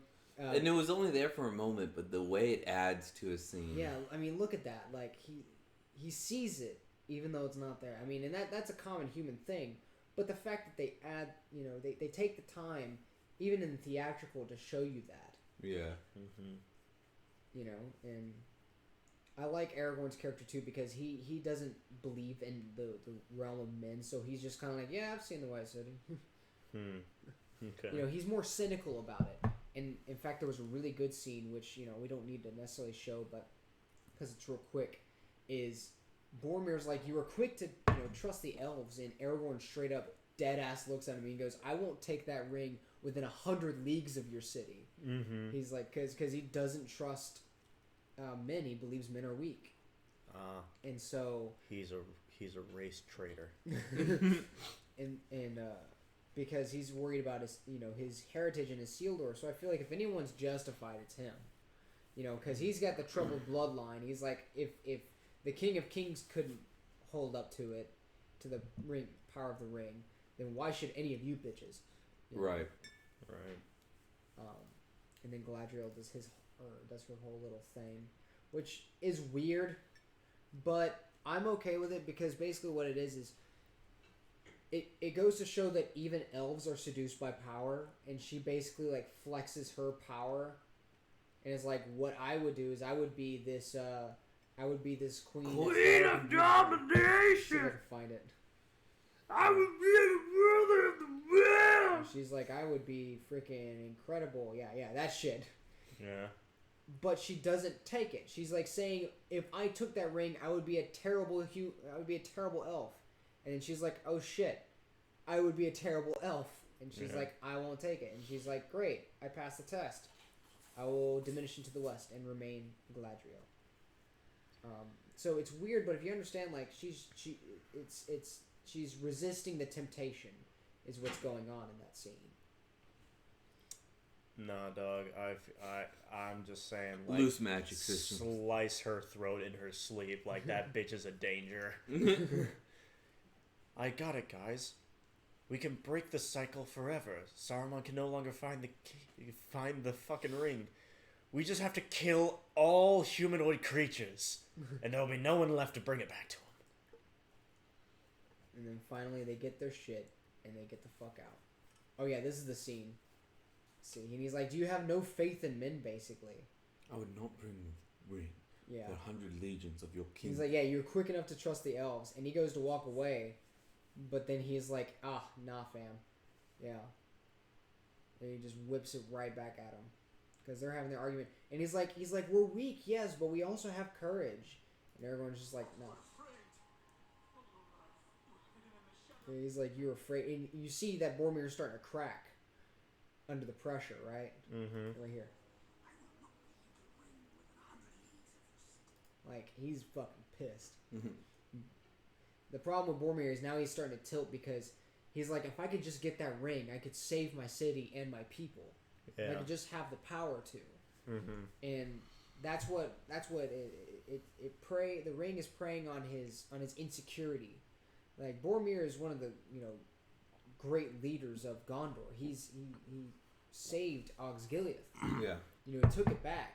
Yeah. And so he's known as a great warrior. He's like, if I could just have more power, then I could save my realm, which is exactly what the ring is praying. This shot and the shot like right after when they pass the foot. Yeah, when they pass the foot. Always reminds me of Jason and the Argonauts. Yeah, which I have not seen. You It's were talking about that earlier. It's an old film. Yeah. But like that shot and the Right. other shot remind me so much of Jason and the Argonauts. Another good character thing is you have Aragorn looking up and talking to Frodo. Now, we just saw Aragorn be cynical about the realms of men, right? Mm-hmm. But then in the end, Aragorn looks up at Frodo. He's like, hey, look, these are the statues of my ancestors. And he looks at it with almost a hint of pride. Like, wow, I'm finally getting to see these great statues of my forebears. And so even though he is worried about men, he still looks back at the great kings with a bit of, I guess, pride and a bit of appreciation. Sure. Okay. So there's that conflict in him. Should I be the king that Gondor needs, or are men truly not the ones that should be inheriting this sort of power and do I deserve the kingship? Is basically what he's clashing with. He's like, I'm a man, I'm only human, therefore I'm weak, but maybe me as a person, I can strive to be better than those who came before. He's not the king that Gondor needs, or the one it wants, or the one it deserves, but it's the one that it's about to get. It's the only one it's got. In this, the fellowship's finally starting to crack and all that jazz. But we start to get the real payoffs of all of our characters. Boromir finally breaks. And tries I to, thought it was so funny how quickly it broke too. Yeah, like It was like, we are the Fellowship of the Ring, and then like literally 2 scenes later, I foresee the Fellowship is breaking. It's already happening. Now I love this. Now this is really good. Also good character stuff.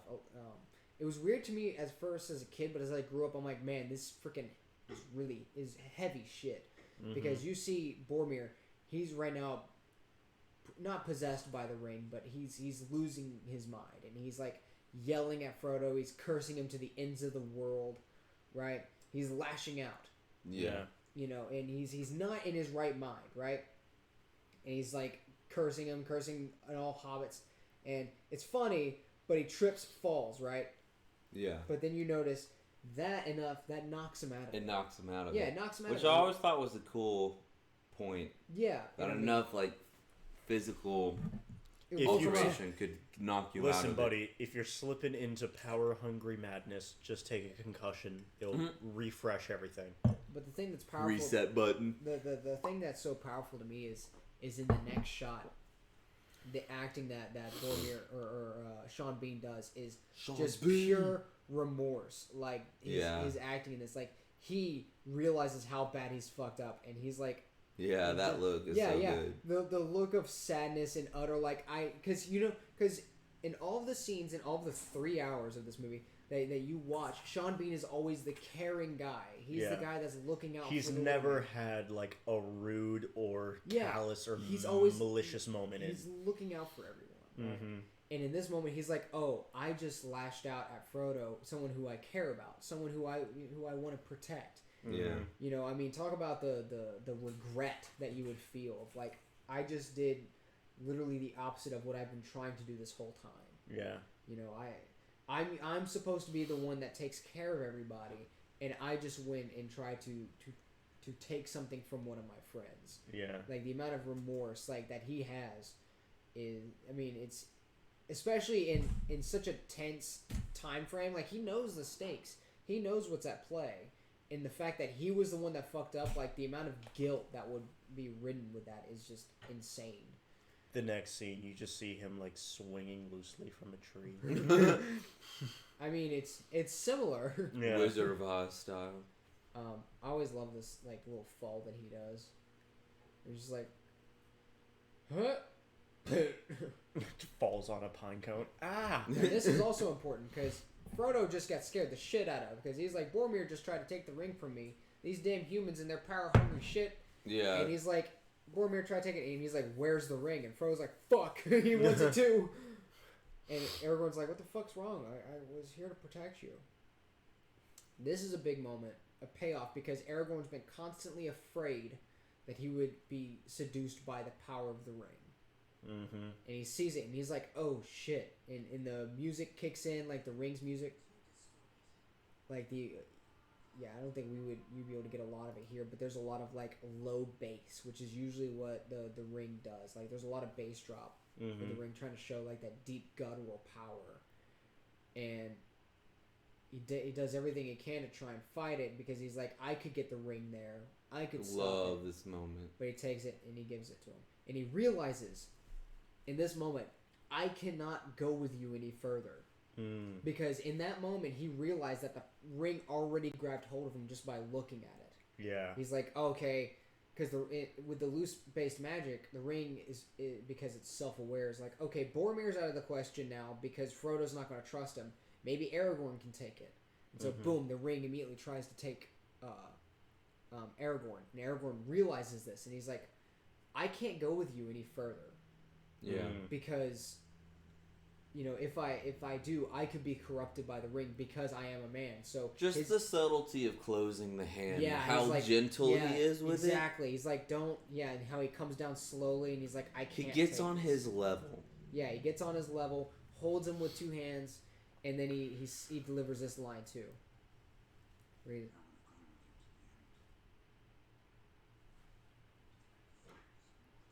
He's like, I would have gone with you to the end, to the very fires of Mordor. And he's like, because he's saying I would have, because he's like, I can't. I can't go with you.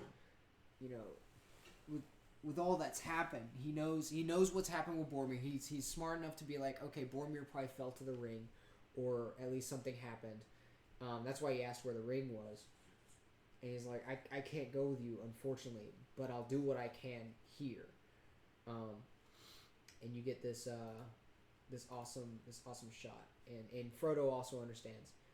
But look at this little subtlety, where Aragorn is looks down, right? Just, you know, in processing, and he goes, "Oh shit," right? Has his oh shit face. Immediately, boom, draws sword, and he's like, "What the fuck's going on?" And realizes the sword was glowing, and then you have this. So Aragorn already submitted, you know, already was willing to give his life for Frodo, right? Yeah.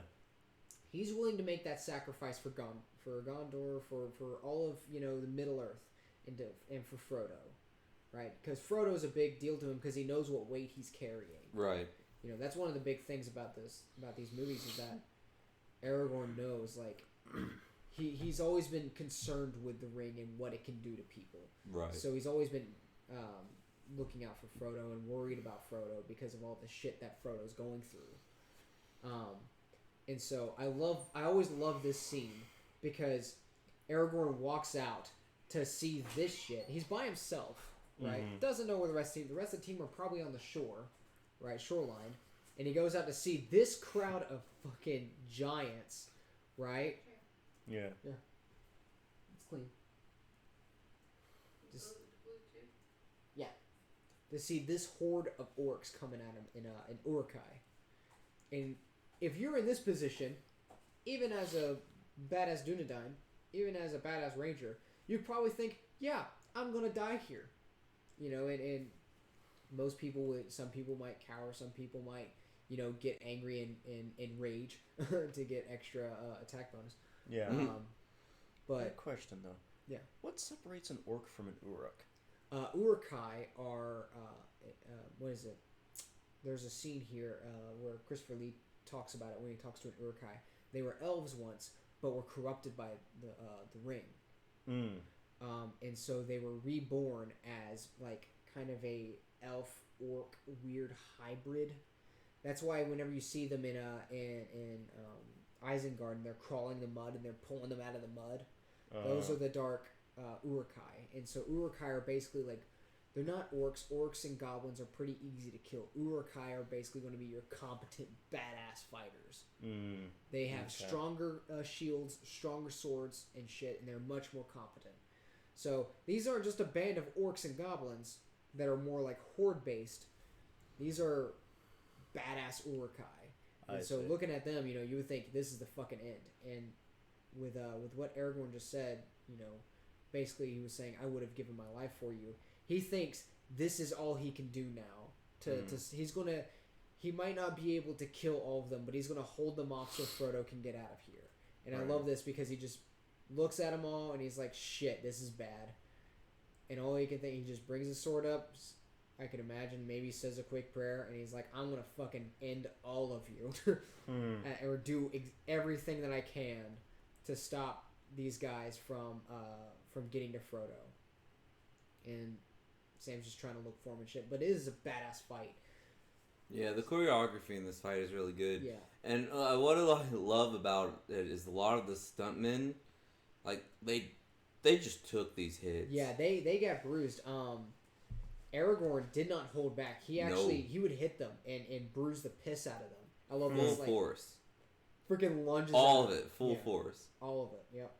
And then Legolas and Gimli came in. Boom. Love that. It's such a well choreographed fight. Like Aragorn, there were so many Uruk-hai that even though he got up on the stone, he saw that they were starting to pass through, and he just leaps at him. And he's like, I want to jump and do whatever I can to stop you guys from getting through. And then that's when the rest joined in. And the extended cut has a shot over here that I just adore in this fight. So Frodo is telling them that he's leaving, basically. Good shit. Good acting. Merry and Pippin decide to be diversions, which is good on their characters because they're trying to take on responsibility and be good people. Good Yeah, they're useless. They could die. They could die. Yeah. All this good fighting. I love the stab head. There's a shot, though. It's a long shot of just Legolas shooting arrows while Aragorn is struggling with a guy, and it lasts on for a solid 30 seconds. And I adore it. Love it. So, this is also important. You have to remember what Boromir just did. He just fucking committed basically betrayal, which, you know, we were talking about earlier. You know, what was it? Dante's Inferno is supposed to be like the lowest of the low sins. Right. I don't know how he knows how to handle that emotionally, right? Right. He's going through some shit.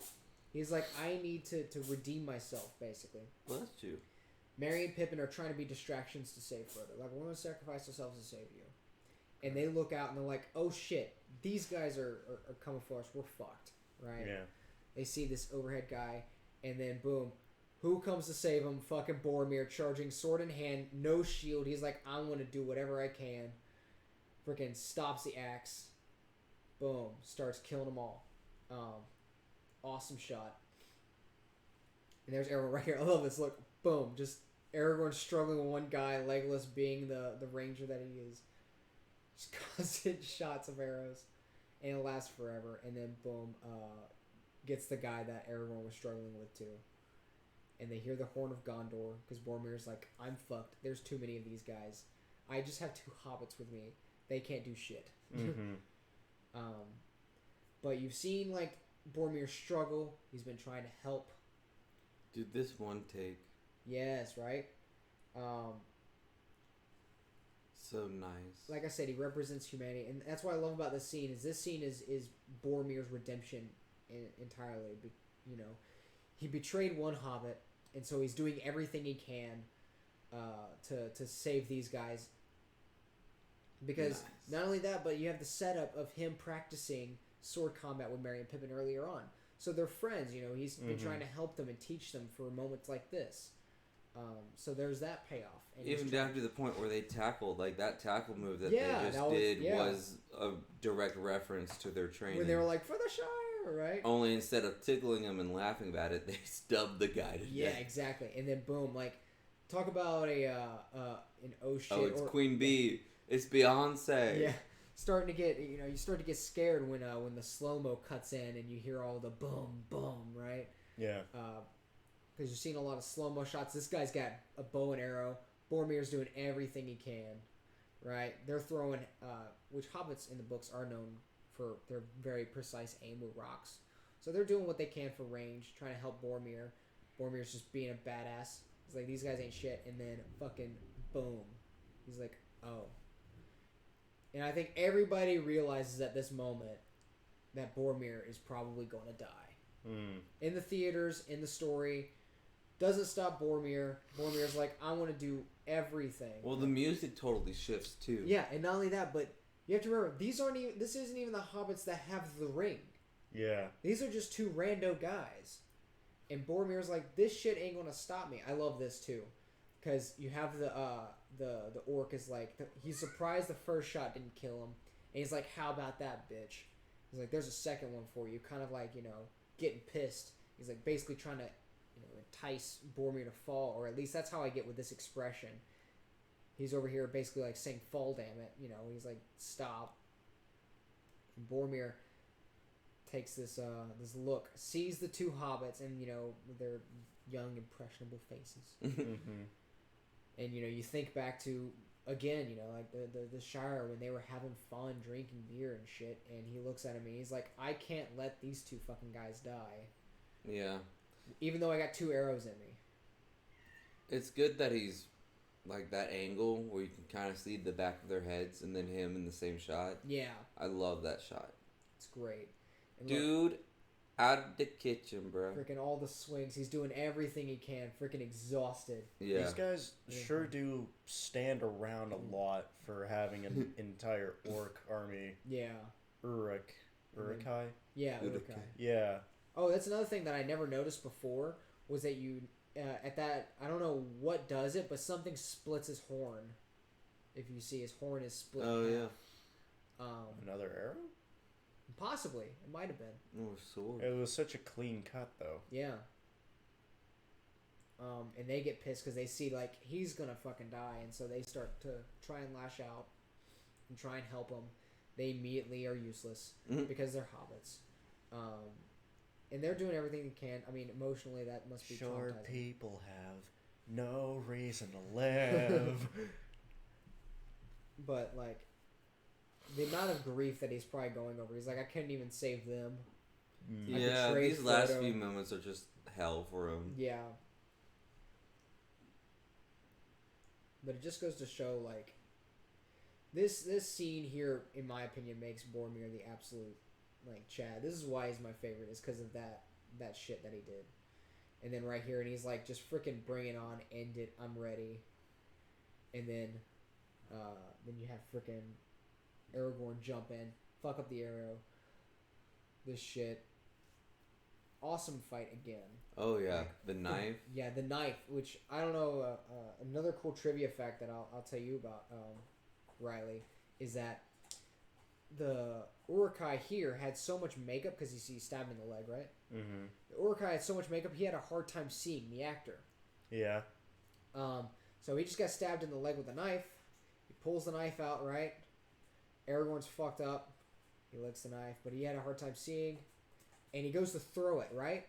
Yeah. First time they did this shot, it was because he was sweating his eyes up because it was because of the heat. He could barely see. That's a real knife. Mm-hmm. When he was supposed to throw it like around Aragorn or Viggo Mortensen, the first take, I think it was the first take, I might be mistaken. He threw it actually at Viggo, a real knife. Yeah. But because Viggo has done, he did some sword practicing, you know, for the movie and stuff. They had a professional teach him. In this shot, he actually deflects the knife, and they use the original sound and everything. And so what you're seeing here is actually Viggo hitting the knife that was being flung at him in real time, which is why which is what I love about this shot right here. So it throws it, boom. The actual shit throws it, bam. Actually stops the knife, and he actually made contact, and that shit's just awesome. It's so good. And then some more cuts and choreographs. Stab. Uruk-hai being like, fucking try me. Now. He's just so sassy. The way he Right? shakes his head. Right? He's like, yeah, I got Like, you ain't bitch." nothing, Yeah, bitch. you ain't nothing. Now, what's more badass and manly than a guy that just lopped the head off of an Uruk-hai, right? Uruk-hai It's are pretty like awesome. Pretty badass, right? Yeah. sassy lunch ladies. So, me and Jace were talking about this earlier, and I want to address this point too with Aragorn as a character, and what makes him really awesome is his duality, as the idea of his masculine, in a sense, because Aragorn, like, we could all understand, like, this is a pretty badass manly thing to do, right? You lopped off the head of an Uruk-hai. Yeah. What's cool is what immediately also happens straight afterward, which he looks over. Out of the kitchen. And he sees Boromir. Right? And you see this expression on his face, runs over immediately to his aid. Mm-hmm. And then you have the completion of Boromir's arc where he's worried that he was like, they took the little ones. He's really sad and upset about it, right? And you have this tense and tender moment between Boromir and Aragorn where Boromir is basically saying, I failed, I fucked up, and Aragorn is being he's like, no, you know, you fought bravely, you upheld your honor, you tried to defend them to your dying breath. Respect. Yeah. The hand still gets me. I know, it gets me too. It's rough. What I like about it is that they're having, you know, it's a lot of people think that you know, masculine men can't have these emotional tender moments, but I think There's tons of them. Yeah, but I think this movie really shows, like, you can be a badass and also have feelings, you know. Mm-hmm. They do a good job with showing the humanity. Yeah, that show the humanity of and the Aragorn. emotion behind Cherry it. on top, kiss Boromir on his dying forehead. Yeah, exactly. Oh, and that was another good one. Is that Aragorn looks at him and he knows that Boromir is going to die. Mm-hmm. Right? Everybody's known this. And he looks at him, and Aragorn knows how prideful Boromir is, right? And he says, I won't let the White City fall, nor our people fail. And that's the first time Aragorn's ever addressed Gondor as his people. Really? Okay. Yeah, it's the first time, because, like I said, he's been cynical this whole movie, right? Mm-hmm. And he's also very hesitant. And he's very hesitant to take the throne. Yeah, exactly. And this is the first time that he looks at me, he's like, no, I won't let our people fall. Yeah. And right here, he's like, I won't let our people fall. And he's like, our people, you know. And he has that sense of pride, like Aragorn's accepting, you know, he's more inclined to accepting the role. Yeah. And so Boromir's like, okay, I'm ready to fucking go out. And then you have this shit where he gives him the sword. And then Legolas shows up and he's like, fucking another one, damn it. Looking sad again. But Boromir says, I would have followed you, my brother, my captain, my king. Which is the first time he's ever addressed Aragorn as a king. Mm. Yeah, and just the It's a reaction. touching moment. Yeah, very touching moment. Like, you can see Viggo or Aragorn is like holding back tears, trying, because he knows that this is this is something that, because Boromir was against, he said Gondor needs no king. Right. Because his dad is the steward. And this is the first time he's addressing Aragorn. He's like, you're fit for the throne, and I'll be at peace. Okay.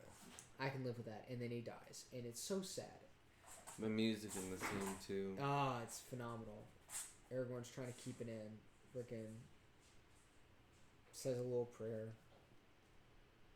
And then says, be at peace, son of Gondor. And it's awesome because fuck his dad. Yeah. It's like, you're the son of Gondor, Mm-hmm. And then kisses him on the forehead. It Like, did the thing. a sensible moment. And even Gimli is over here and he's like, shit. It's a very tender moment that you don't see in a lot of movies. Yeah. I just love it. And then you have this. I can't remember what the actual line is. Let's see if I can bring up the correct. Yeah, they will look for his coming from the White Tower. What is the line? Sorry, but like, They will okay. return. Yeah. Did they kill all of the Uruk-hai? Because I'm pretty sure there was like 200 more before this shot. I feel like they were. They might have retreated. No. What happened? So let me explain it. So what happened? It's actually quite simple. When Sauron sent off the Uruk-hai, he basically tells them, hey, these hobbits have an elf weapon. Mm-hmm. Lies to him, right? These hobbits have an elf weapon. Bring them to me alive and unspoiled so I can take that weapon and use it to help our cause. Okay. So what happened was Boromir was fighting, and the reason they were all running, if you notice, they were all running towards Boromir. Why? Because those were the only two hobbits that they saw. They grabbed the hobbits, said, all right, we got the hobbits, let's get the fuck out of here. So they grabbed the hobbits. Mission accomplished. Yeah, mission accomplished, and they left. Cool. All right.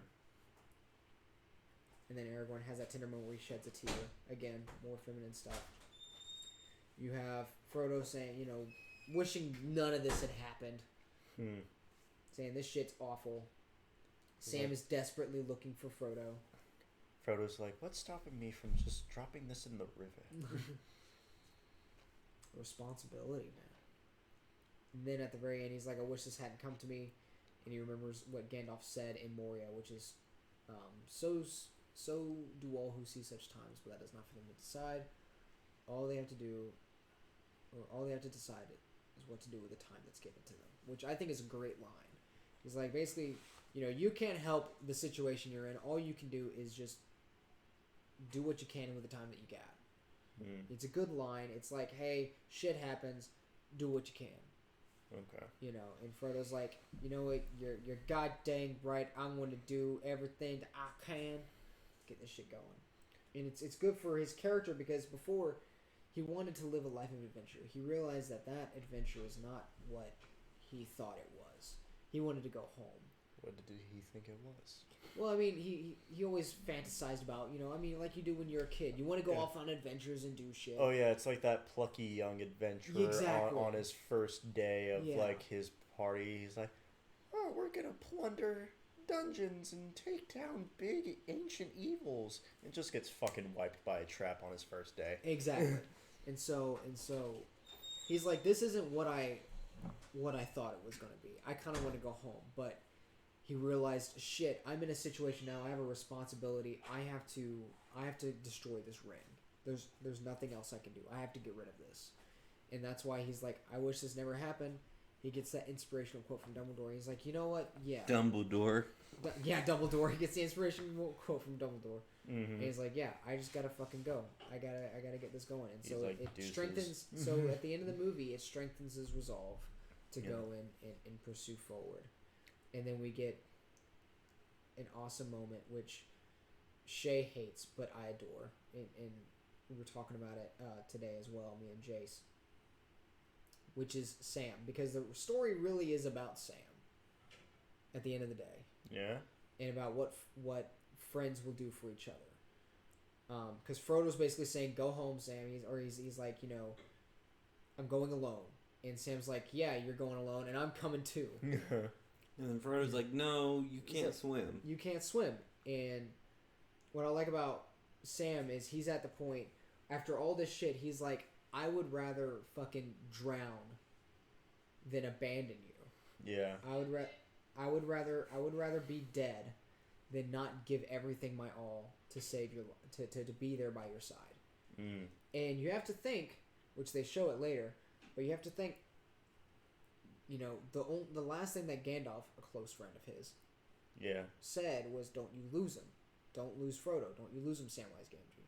They said that in the beginning as a setup, and you know, Gandalf, to his mind, has died, and he's like, "I will be damned if I, you know, break my promise to Gandalf now that he's not here."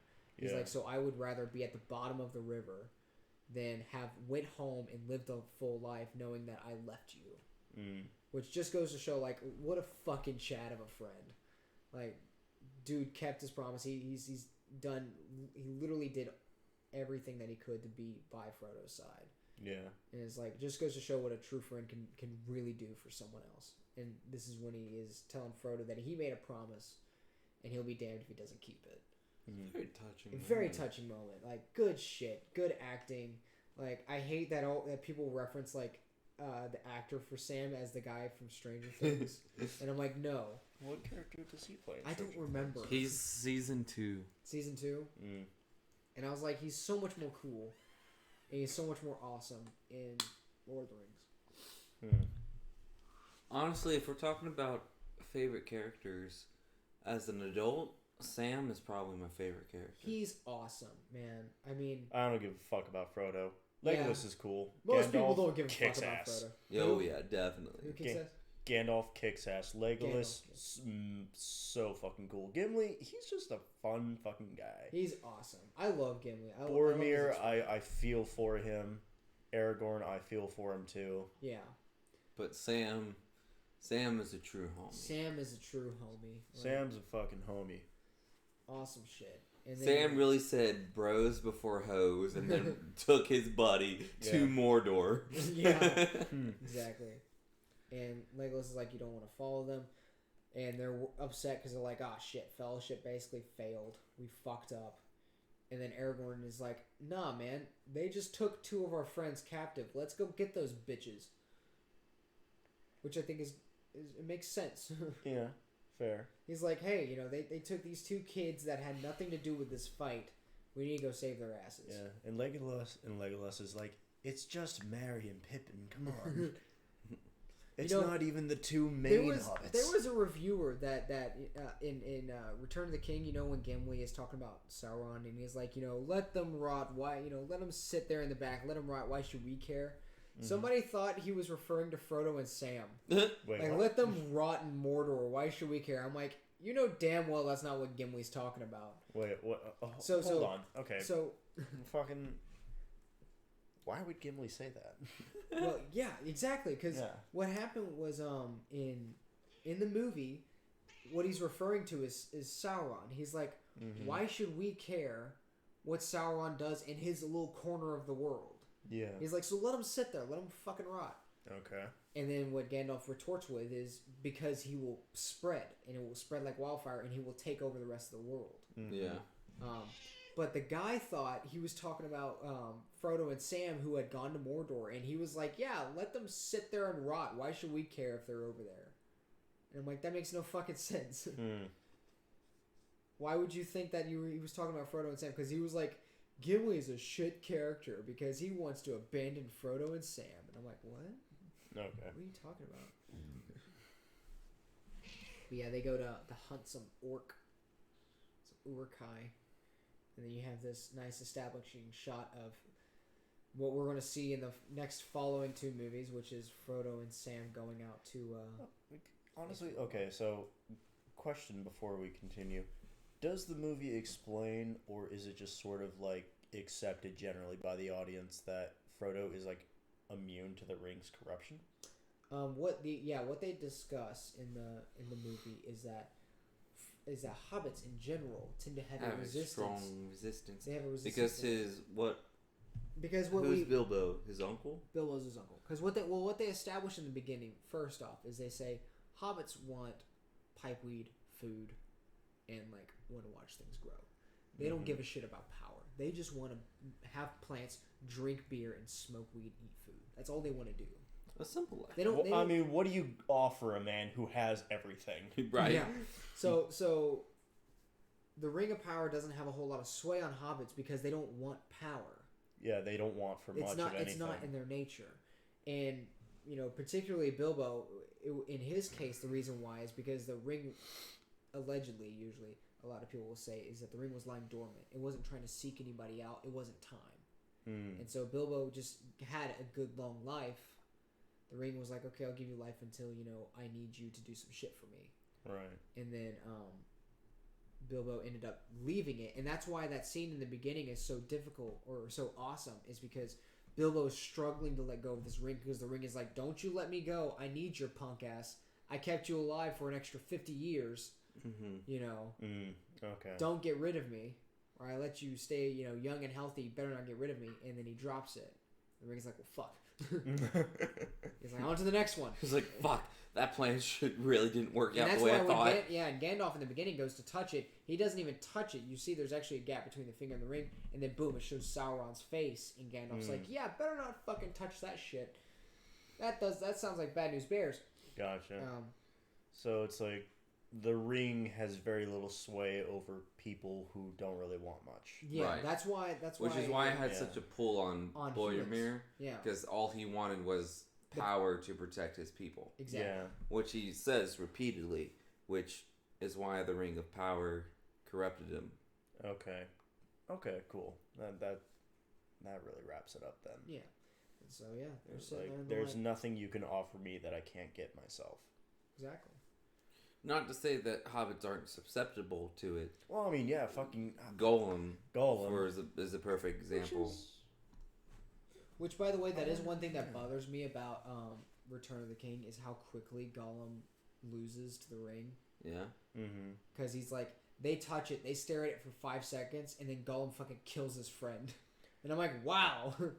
That I'm just gonna accept in my head that Gollum. What was his real name? Smeagol. I'm going to accept in my head that Smeagol was a particularly greedy hobbit. Yeah, probably. He was just like, it's a stretch, but it's fine. There's 4 things that I like in this world. Hobbits like weed, food, and to watch things grow. I like a 4th thing. I like gold. Well, it was his birthday, so he was feeling particularly greedy that day, I suppose. And that's the fade out as they go on their journey towards Mordor. Or maybe it was more like a paranoia thing. Like he thought that his friend would want to take the ring for himself, and so he wanted to kill his. I don't fucking know. Maybe they go into more detail with the backflash in later movies, don't they? I would watch a dedicated Gollum movie. Mm-hmm. But that's just me. Straight up. So yeah, that was Fellowship of the Ring. Fellowship. I gotta tell you, quasi guys, breakdown, quasi just general talk. Yeah. I gotta tell you, those movies hit half as hard when you don't grow up with them. Yeah. But like, beautiful cinematography. Yes. Great characters. Yes. Very strong cast. Not a single bad actor. And not a single actor that I generally don't like. Yeah. Except Elijah Wood. Elijah Wood is great. Wood, great actor.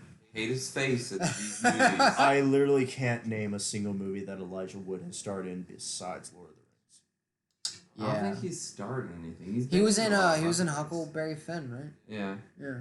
Huckleberry Finn? Yeah. You mean like the oldest one? I think so. He was in a Huckleberry Finn thing. There's something else. He's How was his country accent? I don't remember. I bet you it was great. It was fantastic. It's Elijah Wood. All right. Well, we'll see. That will be the wrap up for today's Junior Critics. We'll see what we'll do next. If we'll continue doing Fellowship, or if we want to branch off, maybe do a different movie that Bradley has more of a particular interest in. God, what franchise? Although I do think me and you should go over Rings of Prime. I mean, we're going through the whole, not really, like, we can ignore Hobbit. We can ignore the Hobbit for Camera's a while. also down Yeah, I'm staring at me, and I'm addressing me. Fuck you, audience. I don't care about you. Actually, I hate you. I actively hate you. I wake up every day and choose to hate you. At least we start that with a preset of the channel. Yeah, just know these guys. I don't know their opinions of you, but know in my heart that I feel nothing but hate. But yeah, I'm down to watch like the rest of the Lord of the Rings, not the Hobbits though. I don't really give a fuck about Bilbo. Yeah, The Hobbit is like. I barely give a fuck about Frodo, Trust me. and I you'll especially give less don't give a the fuck later on about it you. goes. What was that? So trust me, you'll give less of a fuck the later on it goes. Oh yeah. Yeah, I'm really. Yeah, next time we should definitely be more intoxicated. Honestly, I feel like there are certain movies that you can only appreciate sober. This was not one of them, but those movies exist. Yeah, we'll have to get crunk for Fight Club. Oh, get majorly crunk. Honestly, let's get majorly crunk and watch the fucking SpongeBob SquarePants movie from 2005. Oh yeah. Yeah. What about Chamber of Secrets? Chamber of Secret. Okay, which one is that? The second. Second one. Honestly, we could probably just get shit faced and restart the entire Harry Potter. I would say saga. I've watched the first one enough times where I say let's watch the second one. Yeah. Okay. You have to remember, like I not only went to bed like as a child listening to the first Harry Potter movie, but I also went to bed listening to the first Harry Potter soundtrack. So like that movie is ingrained in my mind. If you play probably I would say almost any particular song from that soundtrack, I could probably tell you what scene it is and what they say. Okay. Let's try it later. Honestly, that sounds like a funny. Honestly, that sounds like a fun I feel game. like we could just. I feel like we can just have like an off-screen, just the audio playing, and you have to recite the words as Honestly, the movie is playing. I feel like what would be really funny is to have the movie playing in real time. Mm-hmm. He can't hear the audio, but he knows the lines. Yeah. But we put him on a what is it? A speech delayer, Yeah. where it delays your speech by like half a second. Uh-huh. So you have to try to quote the movie As it's playing. as it it's plays. playing, being half a second behind what you're saying. Oh, that'd be rough. And very if you miss any of the lines, you take a shot. Oh, Oh fuck. alcohol poisoning. Yeah. Yes. Immediately. Immediately. Yeah, you gotta take a shot. If you stumble, if you say the wrong word, That'd be if a you lot of forget fun, the though. line, that's a shot. Yeah, that one I can. And the go with audience that can play along. You guys, you can get shit faced with us. Do one. In it. the next episode of Junior Critics, we'll see y'all later. Later. Bye.